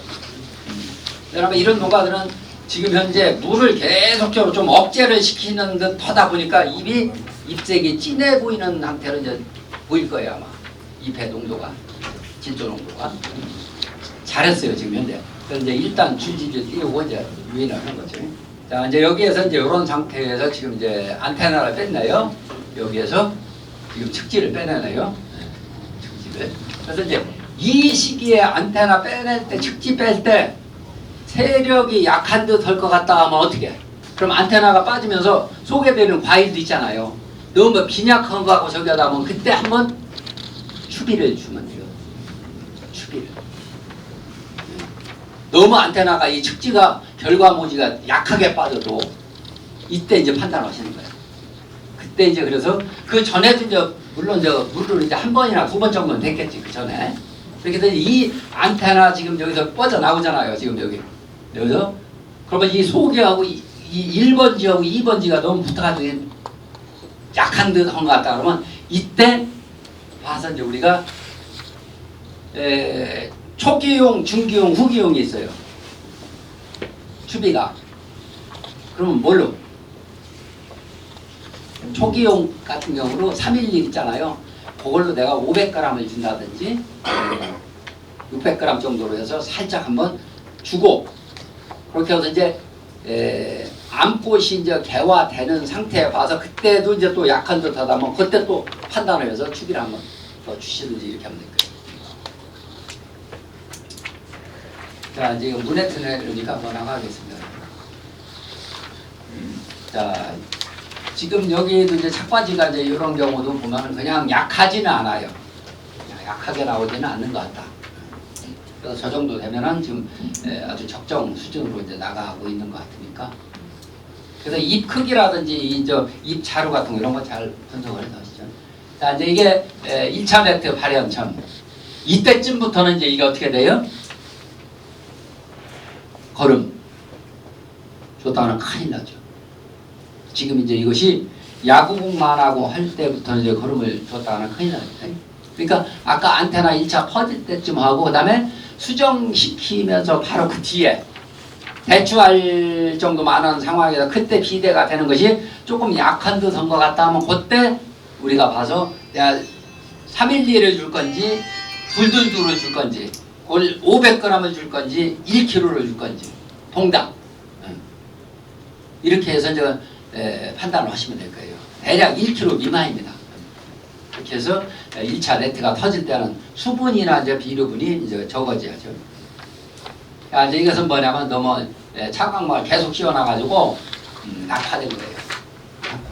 그래서 여러분께서 7월, 8월 뜨거울 때는 2중까지만 어깨까지는 내리셔요. 2중 어깨까지. 자, 이제 이것은 비료를 그 시중에 여기에 보면은 이제 수입 비료를 제가 시중에서 농가들 거 조금씩 갖다가 이시를 재본 거예요. 저기 이제 마그네슘도 들어있고 칼슘도 들어있고 한 것이 있는데 2톤에다가 4kg씩을 다 보니까 우리가 보통 한 번 관수할 때 2톤 정도 들어갑니다. 4줄에 많은 농가는 한 3톤까지도 들어가는데 2톤을 놓고 보면 자 그러면 4kg 기준을 해서 놨을 때 보니까 이시가 다 틀려요. 비료별로.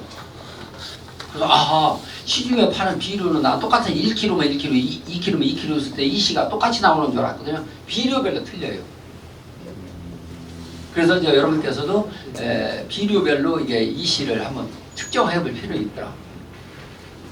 자, 이제 1차 네트가 터지죠. 1차 네트가 터지면서 지금 이제 과일에 매달아졌는데 지금 굉장히 좋죠. 엄청 좋게 지금 1차 네트가 터지기 시작합니다. 여기에서 우리 것이 1차 네트 터질 때 재수가 좋아서 날이 계속적으로 5일, 6일 쭉 가면 되는데 그건 누가 알아요? 그건 하나님만 알아. 그렇죠? 그래서 간혹 그때 이제 뭐가 나오냐면 과일 부패병 피해가 나와요. 과일 부패병. 그래서 1차 네트 터지기 전에 과일 부패병 약이 있어요. 세균성 네트. 수박도 마찬가지. 수박도 수정해놓고 한 500g 정도 좀 크고 했을 때 아니면 그 직전에 방범대를 수박은 치라고 그래요 제가. 방범대나 일품이나 고수. 수박에 그 과일 부패병에 등록이 되는데 메론도 아마 그렇게 돼 있는지 제가 그것까지는 기억을 못하겠어요. 그 과일 부패병 약을 1차 네트 터지기 전에 필수적으로 해야 돼요. 그러니까 이때 이제 하냐면 네트 터지기 전에 병충해 방지를 이제 그 전에 이제 살충제하고 이제 흰가루니 살균제 뭐 이런 거 했겠죠. 예? 3번이고 4번이고 했을 거 아니에요. 그러면 마지막 네트 터지기 전에 살균제. 그럼 살균제면 망고병이나 흰가루나 균핵병 같이 듣는 게 있어요. 그 약을 찾아보세요. 그 다음에 살충제, 또 진딧물, 통채벌레 같이 듣는 살충제가 있어요. 거기에 세균성 약. 이때만 3가지 농약하고 그 외에는 3가지 섞을 필요가 없어요. 농가를 보면 영양제는 거기에 아주 필수적으로 들어가는 농가 있죠. 영양제는. 나는 왜 그렇게 하는지 모르겠어요.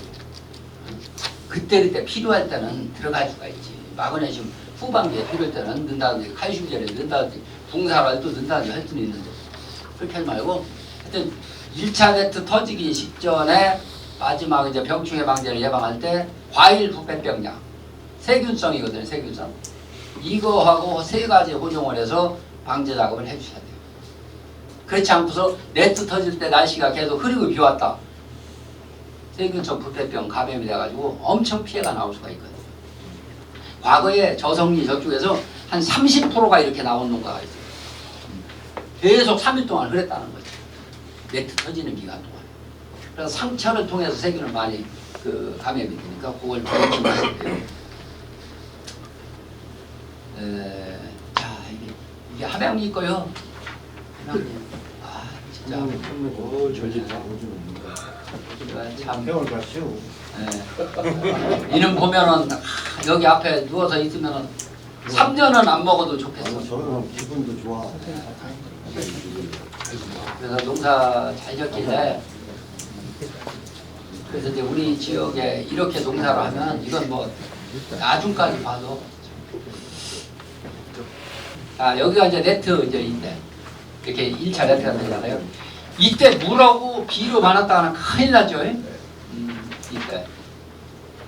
그래서 아까 추비를 네트 안테나 퍼졌을 때 한 번 하고 왕대추만 할 때 추비를 그때 딱 2번 줘놓고서 이때는 이제 수분이 최대한 말려야 돼요. 이제 이때 날씨가 좋은 것은 하나님한테 맡기는 거고 뭐 계속 흐리고 저기 하면 어쩔 수 없지 뭐. 근데 이제 하여튼 네트가 지금 2차 네트가 탁 터지면서 이때는 관수 내지는 뭐든지 이게 굉장히 억제를 시킵니다. 자 이제 2차 네트가 터집니다. 그래서 이제 1차 네트가 터지고 2차 네트가 터질 때 수분이나 아니면 저 비료분이 부족한 것 같다. 이렇게 되면 이때 이제 또 한번 추비를 주셔도 돼요. 2차 네트 터질 때는. 그때 이제 보면은 내가 중기용 비료 이제 이때부터는 중기용 비료 쓰셔도 돼요. 중기용 비료를 1kg 정도를 준다든지 이렇게 하고서 한 4일이고 며칠 지나서 그래도 좀 부족한 것 같다면 한 번만 더 주셔.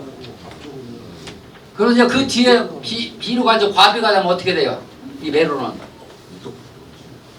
찐빵이 돼요. 찐빵.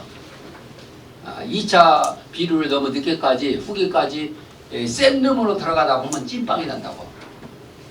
납작거가. 그리고 이제 또 후비에 가서 잘못하면 아이고 어떤 걸어만 가도 터져. 걸어만 가도 걸어. 아이고 걸어만 가도 터져. 한 11개만 터져야 사돈 내주고 나 먹고 하는데 걸어만 가도 터진다. 그것은 뭐냐면 이제 2차 네트 터지고 할 때 꽃눈이 생길 때 세력이 세게 잡아먹어. 세게 잡아먹어. 그러니까 수박도 우리가 붓으로 끄트머리 찍어놓은 것처럼 돼야 하는데 이 걸어가도 터지. 막 하루 저녁 가면 막 한 10개, 15개, 20개씩 터진다는 거야.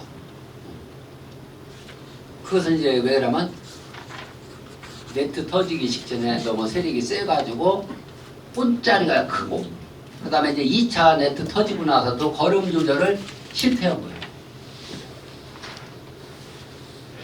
그리고 이제 거기다 대고 이제 교육대로 받아서 처음에 야 이게 뿌리 확보 잘해야 되니까 오늘 교육 받은 대로 했거든요. 처음에는 물 많이 주고 이제 그다음에 미생물 저 가스 피해도 하나도 안 나오고 뿌리는 그에 따라서 끝내주게 잘 뻗었네.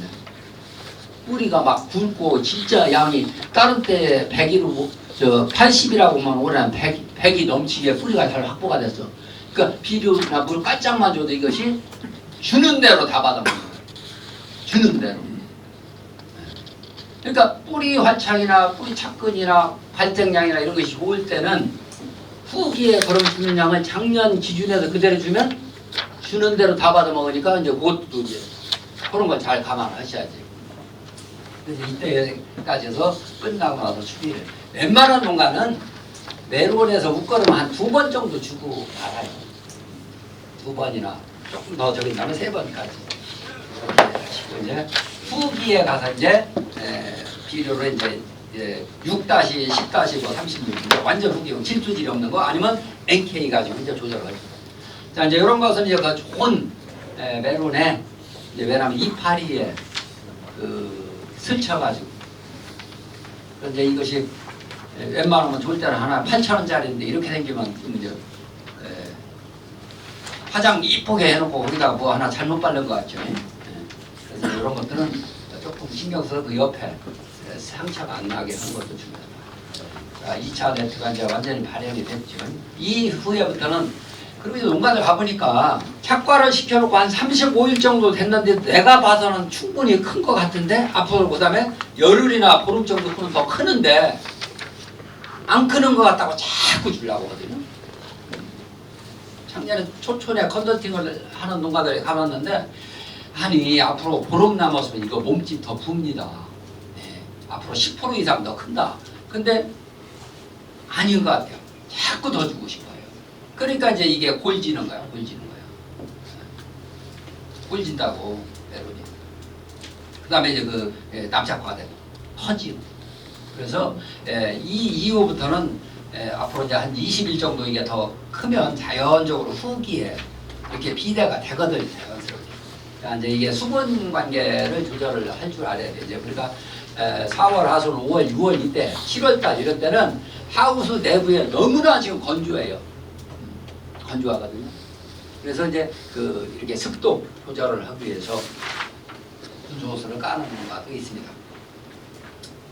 자, 이제 이것이 이제 이거 들어갈 때 되면 이 시기에 앞서서 벌써 이제 아까 빠뜨렸는데 착과하고 한 30일경쯤부터는 요것도 마그네슘 제를 한 번 정도는 줘요. 칼슘 제하고 같이. 그래서 이거 들어가서 수확할 때쯤 되면 그 달려있는 이파리가 이렇게 이 마그네슘 결핍 현상이 고스란히 수박도 마찬가지죠. 근데 어느 농가는 위아래로 2개, 3개, 4개씩 이제 그 뿌리가 빈약한 농가들은 저게 나오는 경우가 있어요. 그래서 이제 한 번 정도는 황산 마그네슘을 한 500g이나 600g 정도. 그다음에 액상칼슘 있어요. 액상칼슘. 그래서 액상칼슘 칼슘제를 시중에 살 때 보면 16%, 17%짜리 있고 24%짜리 있고 뭐 30%짜리가 있고 그래요. 그래서 이제 그 프로수에 맞춰서 한 동에 이름을 10리터를 줄 건지 얼마를 줄 건지 이렇게 판단하시고 그다음에 후기용이 조금 세력이 조금 너무 약한 것 같다. 지금 저 2차 네트가 다 터지고 나서도 그러면 조금은 서그런 것 같다 하고 할 때는 그러면 후기용 6-10-25나 여기에다 거기다 플러스 마그네슘이나 칼슘이 들어있는 게 많이 있어요. 그거 선택을 해서 내가 1kg 정도를 주든지 500g을 주든지 이렇게 해서 이제 이게 네트 1차 네트 할 때 이제 이것은 이게 세가지고 그 다음에 날씨가 또 흐린다든지 이렇게 되니까 2차 네트가 그렇게 비정상이더라고요. 그래서 근본적으로 1차 네트가 완전 비정상적으로 되는 경우 보면은 밑거름이에요.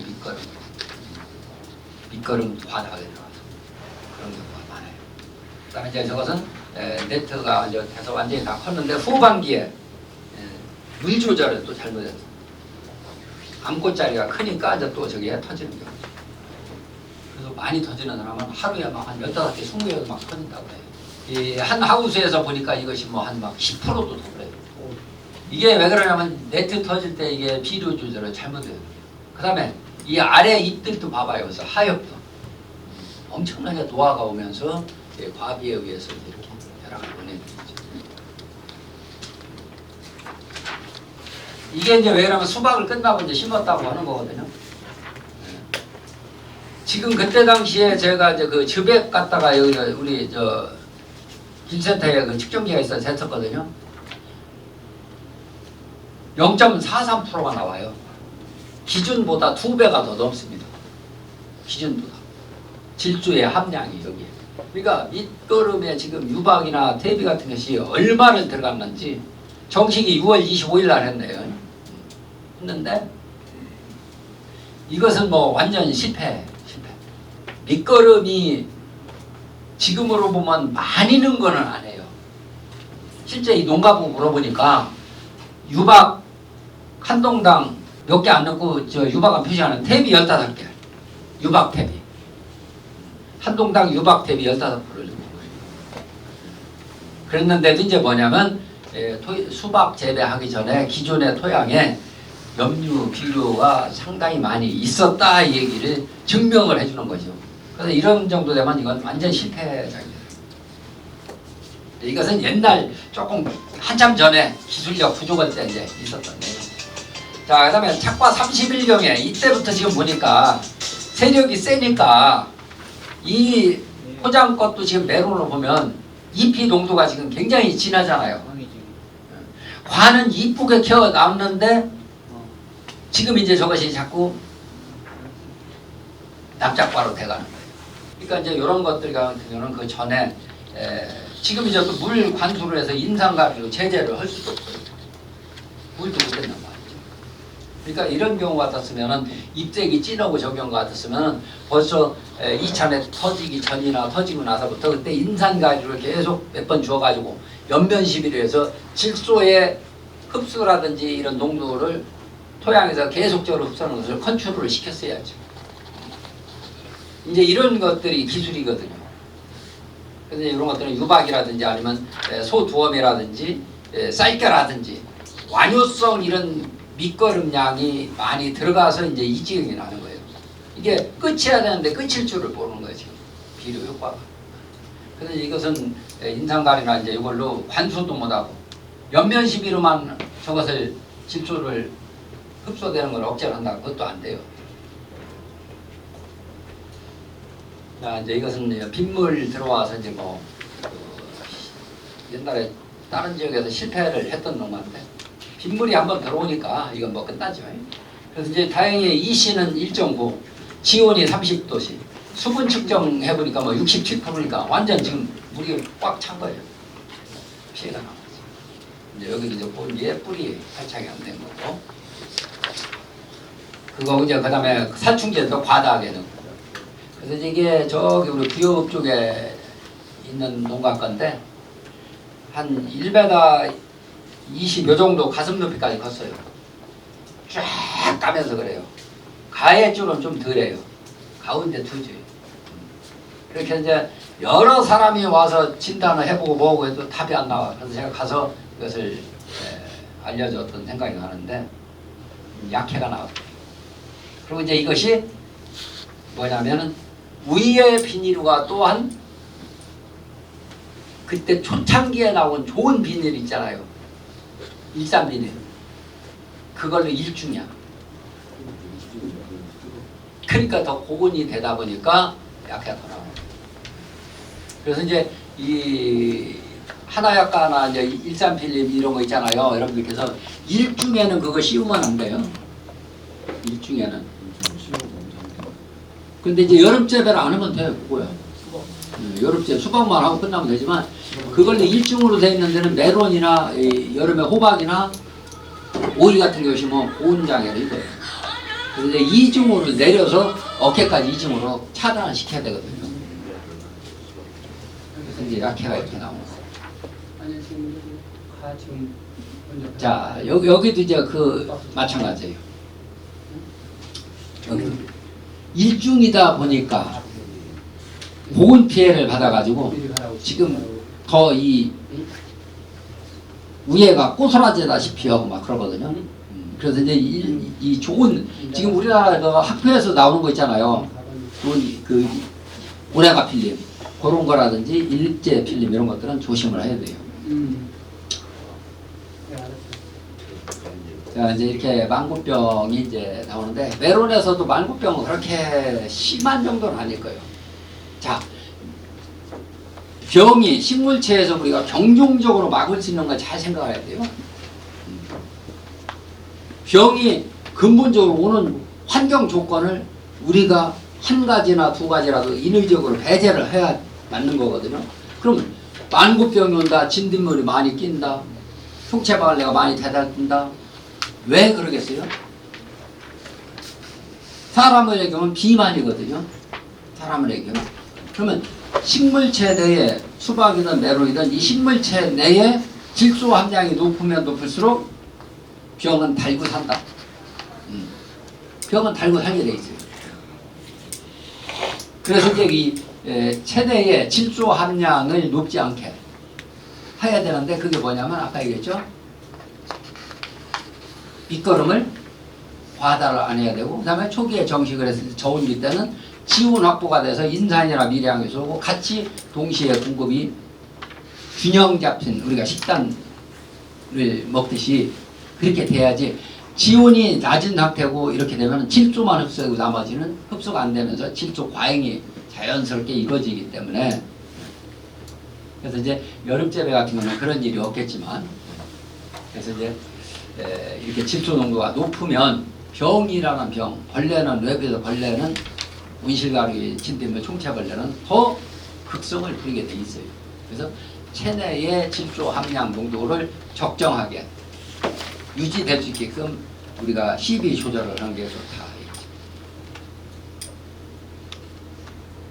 자, 이제 이렇게 해서 이제 아까 이제 지제부 이 땅 밑 부분에 이제 이렇게 나오는 경우 있잖아요. 그래서 이제 정식하고 포기포기 관주할 때 살균제 계통 메론에서는 리조렉스 같은 경우 그게 원래는 역병약으로 도전이 있습니다. 그걸로 관주를 포기포기 관주를 해준다든지 해주고 그다음에 정식하고 6일이나 7일 정도에 지나서 종합 살균제 그래서 이제 만고병 약하고 흰가루나 이제 이런 것이 같이 종합적으로 듣는 그 약제하고 이제 살균제로 해서 7일 간격 정도로 이제 해줘라 그 얘기했죠. 자, 이제 이것도 만고병이 이제 이렇게 심하게 나오고 있어요. 흰가루병인데 여름재배에서 이제 흰가루가 상당히 그 이제 문제점이 많거든요. 그래서 흰가루도 우리가 병이 왔을 때 벌써 약을 방제를 잡으러 간다. 이것은 벌써 늦어요. 늦어요. 그래서 여름에도 흰가루는 항상 메론 재배에서는 도사리고 있어요. 도사리고 있다고. 그렇기 때문에 흰가루병 약도 종합 살균제로 해서 아까 얘기했죠. 벌써 이 1.5m 정도 클 때까지 3번이나 4번은 도리 없이 해줘야 돼. 도리 없어요. 그렇게 해주면 나중에 이제 그 착화시켜놓고 병 오는 것은 그렇게 큰 문제는 안 돼요. 흰가루병 이렇게 해줘. 자, 이제 검은 뿌리 썩은 병. 이건 옛날에 이제 그 우리 지역에서도 왔었거든요. 그냥 흔하진 않아요. 근데 이제 아까 얘기했죠. 리조렉스로 포기관주 해주시고 이렇게 해서. 이거 흔한 병은 아닙니다. 자, 과일 부패병 또 나오네요. 과일 부패. 저렇게 이제 상처를 통해서 세균이 들어가는 거예요. 흐린 날씨 때. 그래서 굉장히 그 피해가 클 수가 있습니다. 그래서 방범대나 일품 보수 등록이. 자, 이제 이것은 상처가 이제 어느 부위로 들어갔는지도 모르지만 지금 이 과일 부패병. 그래서 최고 많이 피해가 나오는 거는 한 35% 정도 한 동에 막 그냥 만지면 다 부스러울 수가 있습니다. 그래서 이제 아까 얘기했죠. 재습수면 우리 포장에 언제 걸릴지 모르니까 네트 발생 전에 그러니까 계란만 하고 이제 이렇게 크기만 할 때 그때 살균제를 한 번 정도 해줘야 하는데 그때 그래서 살균제를 함부로 쓸 때 억제제 들어있는 것은 조심을 하라 그랬죠. 왜? 비대가 한창 커나갈 때 억제제 성분을 찌르게 많이 맞으면 영향이 있어요. 그래서 이제 억제제 성분이 들어있는 뭐예요? 졸자가 들어있는 것을 조심하라. 졸. 내가 졸자 들어있는 게 그 트리오민도 그게 억제제가 많이 들어있어요. 트리오민 흰가루병약 전에 많이 썼죠. 페나리도 많이 썼고. 대개 일부 육묘장에서 지금 억제제를 쓰는 게 다 거의 빛나래를 씁니다. 금년 그러니까 작년 봄이죠. 세종시에서 한 5농가가 난리가 났어요. 수박을 심어놓는 15일 됐는데 속순이 하나도 안 나오는 거야. 한 30% 많은 농가는 어떤 농가는 15% 20%. 그래서 이제 경기도 뭐 어디 육묘장에서 갖고 왔는데 그 사람들은 2번 3번 왔지. 와서 보니까 속순이 하나도 없어요. 안 나와. 그래서 자기들이 일꾼들을 시켜서 빛나리를 잘못 쳤노라 인정을 하고 요정을 그 뒤에 다시 다 교체를 해줬습니다. 그래서 우리가 빛나리 계통을 제가 이제 모 지역에 갔더니 우리 지역 아니요. 저 경기도 쪽에 어디요. 컨설팅하러 갔는데 그 이제 열무 장목반장이에요. 거기가 열무를 무지하게 하더라고. 그래서 이제 이렇게 대화를 하다 보니까 그 사람이 나한테 이제 일러 바친 경우 아유 우리 장복은 이게 열무에 빛나리 쳐서 문제예요. 억제해서 에? 그걸 그게 열무 근데 그게 PLS들이 그런데 엄청나게 걸릴 수가 있거든요. 그래서 PLS 교육을 많이 지금 시키잖아요. 우리가 메론이면 메론, 고추면 고추 그 품목이 없는 것은 안 쓰면 안 돼. 그런 것들 하시고 여기도 제가 그래서 이게 세균성 약을 메론에 지금 등록이 PLS가 내가 방범대가 있는지 안 있는지 모르겠어요. 그게 없으면 일품이나 고수 안 그러면 저 포리옥신 안 그러면 농용신 그 등록이 돼 있는 게 뭐가 있을 거예요. 네, 그런데 방법대는 수박에 등록이 되는 건 내가 확실히 압니다. 그래서 세균성 약제를 꼭 우리가 한번 이렇게 해주시죠. 자, 이제 이것도 세균병 네, 한 번 정도나 그렇게 해주면 이것도 큰 문제는 없어요. 자, 이제 이 괴름 바이러스.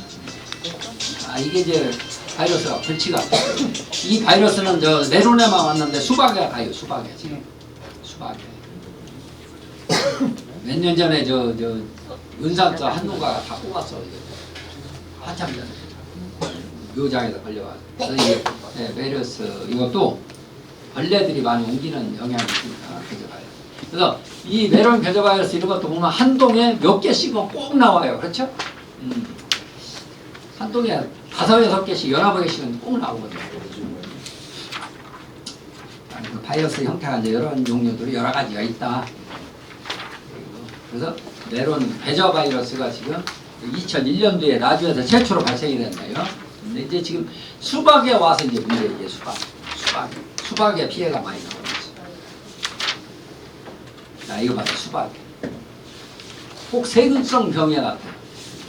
그래서 이제 우리 기초센터에서 키트로 찍어 보니까 이제 이런 바이러스 증상이 나오는 거죠. 이것도 이제 우리는 그동안에 황화 바이러스, 무조건 황화 바이러스였어.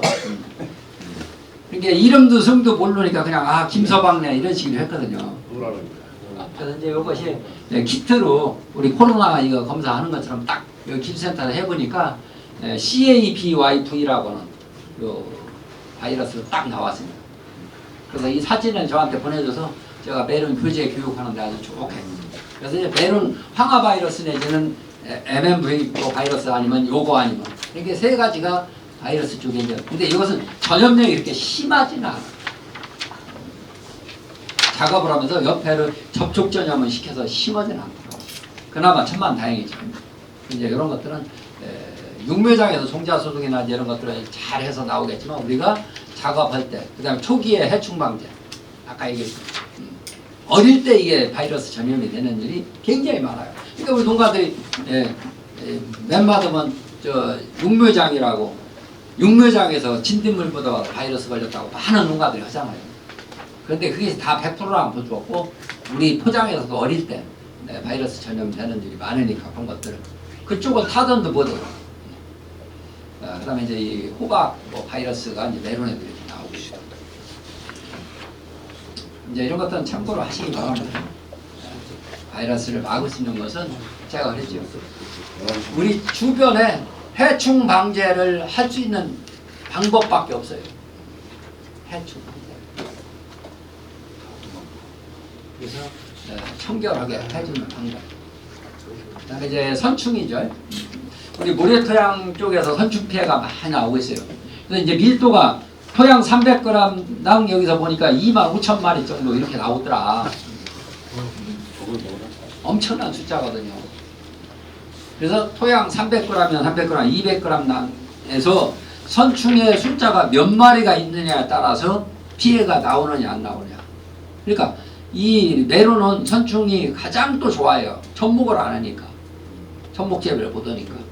그래서 우리 지역에서도 또 다른 일본에서 그전에도 그렇고 접목 재배를 하려고 시도를 많이 했어요.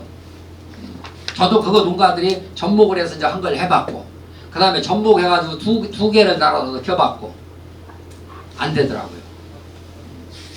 안 돼요.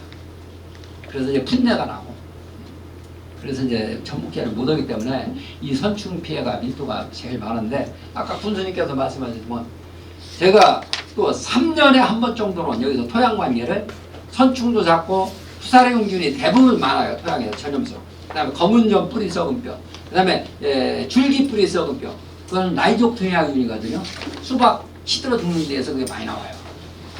그런 것들을 어느 정도 예방하고 토양을 살리기 위해서는 최소한 또 3년에 한 번은 저는 모를 심자. 모를 심자. 일부 우리 농가들께서도 그런 저기를 많이 하고 있습니다. 지금 담수만 해가지고는 큰 효과가 없습니다.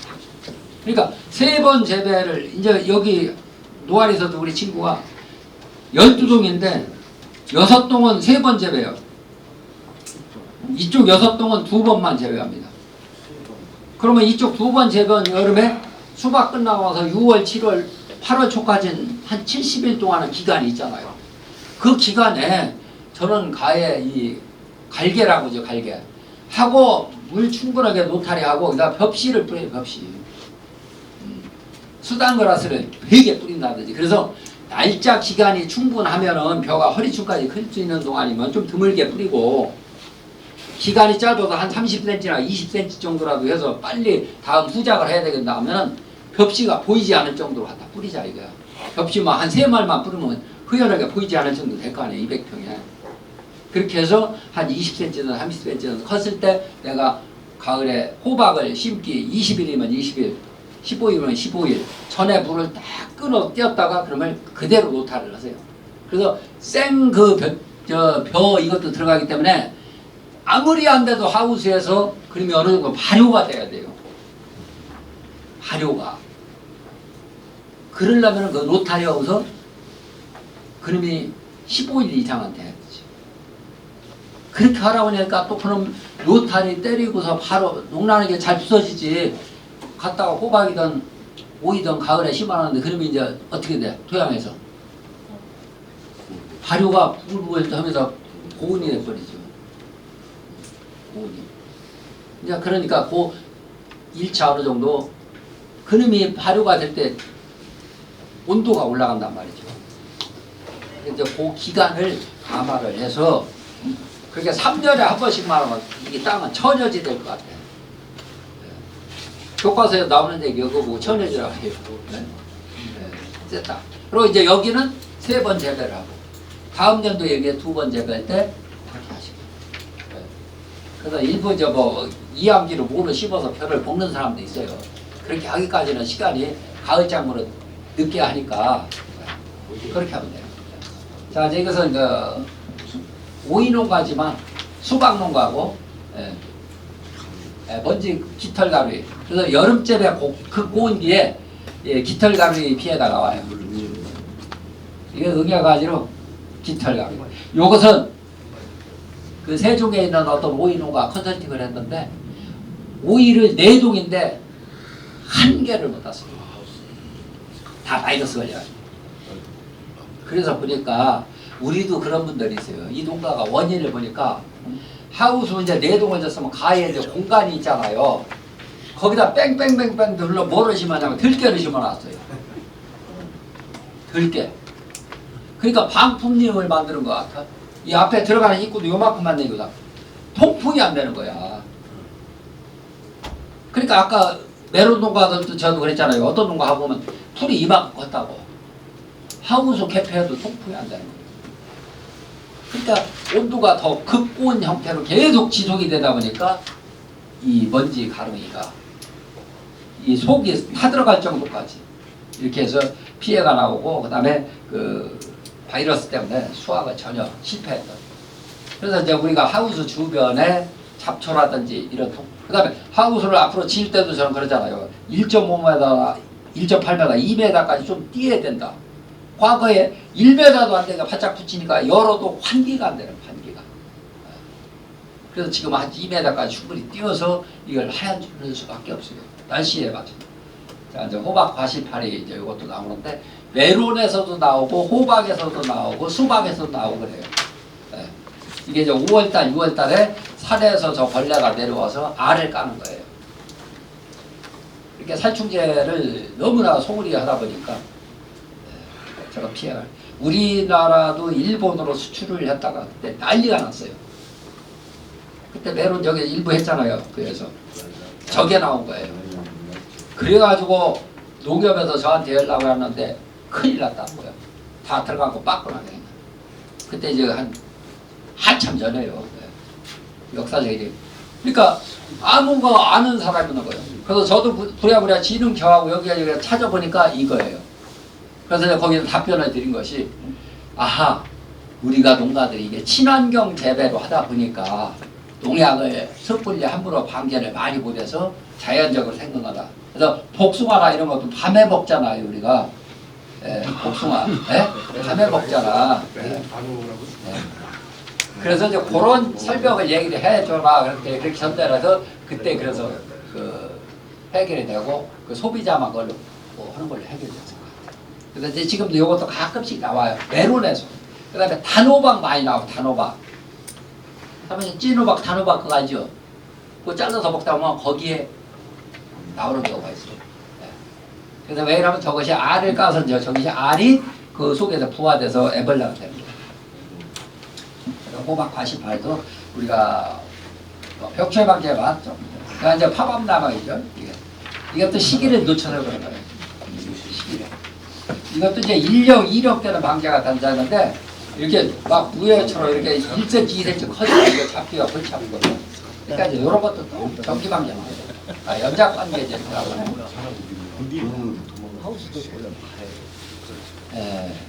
연작장에 이제 아까 우리 분들 얘기하고 우리 농가들이 왜 그러면 이 문제가 해결이 안 되니까 고품질을 내가 맘 놓고 생산을 하고 있어서 기술적으로 투입을 해도 안 되는 거예요.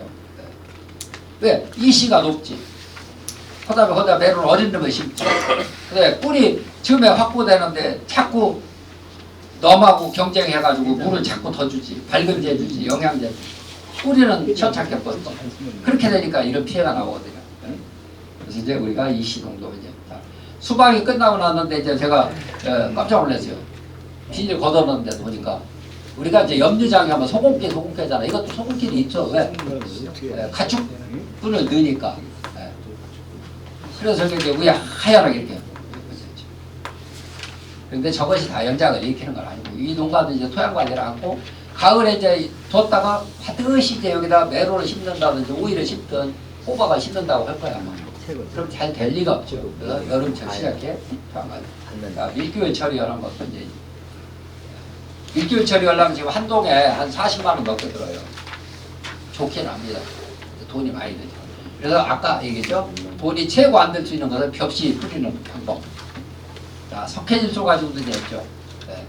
근데 이것도 이제 3년 동안 우리 부여군에서 계속적으로 약 3억 원 가지고 석회질소 보조를 사업을 했었어요. 네. 일본에서 이제 이것을 기술을 전수받아가지고 했는데 지금 일부 개인들이 사다 쓰는 사람도 있습니다. 네. 있어요. 네. 지금 석회질소를. 우리가 구청에서 이제 제가 안을 건의해가지고 밀기울도 보조 사업으로 들어갈 수 있게, 그다음 팽혈환경도 사업으로 들어갈 수 있게, 또 석회질소로 들어갈 수 있게 그래서 이제 기술자 입장에서 우리는 행정 사업에 그런 것들을 제안을 해서 이렇게 해줘서 석회질소 사용하는 건 이런 거 조심을 하셔야 되고 조심하는 거. 이제 또 강낭콩이나 아니면 콩이라든지 참깨라든지 이런 거 재배를 하는 경우도 있습니다. 참깨. 이것도 이제 여름철에 휴작기 하우스를 완전 무게 놓는 것보다 님도 보고 뽕도 따고 할 겸 연장에 대한 효과를 어느 정도 해소는 할 수가 있어요. 그래서 부산 옛날 원예시험장에서 보면은 부산 그 시설체 원예시험장에서 보면 참깨를 심었을 때 그 현충 밀도가 굉장히 줄어든다고 그 시험 데이터가 나온 경우가 있어요. 그리고 이제 그래서 이런 것도 또 정식을 하고 참깨 대두 이런 것을 그냥 부채질르지 말고 여기 우리 킨센터에 파쇄기가 있으니까 이런 것들을 정말 소두엄이라 아니면 돼지두엄이라 이런 걸 축분하고 받아서 1대1로 파쇄를 해가지고 잘 섞어서 놨다가 하면 그것은 오약 주는 것보다 더 좋을 거예요. 진짜. 아 그러면 이제 여름에 시간이 있으면 이놈을 그냥 놓고 노타리 됩니까? 네. 네. 그럼 그냥 넣고 노타리 해서 네. 수분이 있어야 돼. 수분. 네. 수분 있게 해서 다음 수박 심을 때까지 해서 해주면은 이 섬유질 이것은 이시 농도를 낮추고 미생물이 살 수 있는 집에 공간을 만들어주고 이것이 완전 분해돼서 없어지는 기간 동안에 토양에 산소가 들어갈 수 있는 공간을 만들어주는 거예요. 그래서 볏짚과 낙엽과 이런 거친 두엄이 토양에서 우리가 왜 필요한지. 그래서 이시를 낮추려면 벌써 이 탄질비가 낮은 이런 섬유질 계통을 들어가야 되는 거. 흡비작물이죠. 그래서 이제 우리도 보니까 수단그라스 재배를 하시는 분들이 많이 있습니다. 수단그라스. 그래서 수단그라스. 한 수단그라스 이제 놓고 이제 실패한 농가를 또 보면은 아니 수단그라스 심으라서 연작세 채우라고 이제 왜 실패하느냐. 그것은 천장까지 닿잖아요. 이렇게 가요. 그냥 노타리 떼었죠. 12월 달에. 그러고서 이제 이름이 뻣뻣하잖아. 그러면 이 천장까지 크면 볏집에 거의 2배가 들어갈 거예요. 네, 양이. 네. 그러니까 우리가 10아르당 보통 볏집에 400kg 정도 드는 기준량을 따지거든요. 그러면 이것이 많이 들어가니까 어떻게 돼요? 토양에. 흙보다 이게 많아. 수단그라스 두드려 넣은 것이. 그러니까 이게 수분 조절이 안 되는 거예요. 그 다음에 지온이 안 올라가 버리는 거예요. 그래서 이제 우리가 저음식을 할 때 저온기 때 수분 같은 거 수박 같은 경우도요. 진짜 잘 짓는 사람은 흙이 좀 저 진흙, 찬흙 같은 거 이런 거 떠글거린다가는 흙이 로타리로 하면 그 위에가 홍알맛하고 파달맛이 그게 굳죠. 이런 놈이 활착만 시키면 그건 나중에 장화네. 그런 놈이. 왜? 밑에는 공간이 떠있고 공기층이 많잖아요. 근데 이것을 활착시키기가 어렵지. 처음에 활착시키기가 어렵단 말이에요. 그래서 과거의 교과서적으로 얘기하면 우리가 심경을 하고 삭제기로 심경을 하고 로타리를 하는 것은 10cm나 이 위에 부분 살짝 가볍게 해라. 밑에는 흙덩어리 큰 것들이 그냥 존재해 있어야 된다. 왜? 산소의 공기 공급이 있기 때문에. 근데 이제 떠글거리는 질차목 같은 경우는 이제 초촌이라든지 이런 부룡 같은 여러분들이 하면 황토 땅이잖아요. 아무리 노타리라도 밑에 날개가 굵고 그런 놈은 처음에 저온기 때는 활착시키기가 어려워요. 그것을 활착을 잘 시키면 그게 기술자죠. 그런 것은 조금씩 관수를 하면서 포기 관수를 해가지고 그래서 한 열흘 정도 지온만 올려놓으면 딱 뿌리가 2cm 정도 뻗어서 주변에서 수분 흡수만 하기 시작하면 탄력받기 시작하면 뿌리가 엄청나게 굵고 강하고 깊게 들어가죠. 그러니까 우리가 아까 얘기했듯이 심경으로 검은 연기 퍽퍽 나듯이 노타리만 해가지고 하면은 이 공극이 어때요? 굵은 흙덩어리가 밑에가 없단 말이에요. 거기다 물을 한번 왕창 대잖아요. 조금 참지어서 거기에 벽돌덩어리처럼 나요. 그 다음 좀 마르면 포기 주변에 붕 떠버리고 그런 단점이 있거든요. 그래서 이제 이런 그 수단그라스 같은 경우도 그렇게 했을 때 너무나 천장까지 다 커가지고 그런 걸 하려면 시간 여유가 있어도 노타를 해가지고 미리 어느 정도 부속이 돼야 되거든요. 부속이. 그런데 그놈의 12월 달에 이제 12월 초 그때 하고서 1월 달에 거기다 오이 수박을 씹어놓으니 이게 활착이 되냐고. 그래서 이제 그런 것들도 일부 그렇게 컸으면은 좀 약은 사람 같으면 그러면 좀 걷어내야지. 그러면서 또 실패한 사람이 토마토 때 그냥 고추 때 있잖아요. 12월 달에 두드려 놓고 심은 사람들 지금 다 실패해요. 그 발효라는 개념을 생각하거든요. 발효. 그 다음에 토양의 공급 관계에 대해서 수분의 상하, 좌우, 이동되는 그런 관계를 생각 안 하니까. 그래서 이제 이 흑비작물 이것을 이제 거침없이 토양에 남아있는 잔류되어 있는 불필요한 비료들을 빨아 먹어서 소화시킨다 얘기예요. 그래서 제형 작물이거든요. 그래서 여기 보니까 300평당 7톤이 생초가 나오면 생초 7톤이면 어마어마한 거거든요.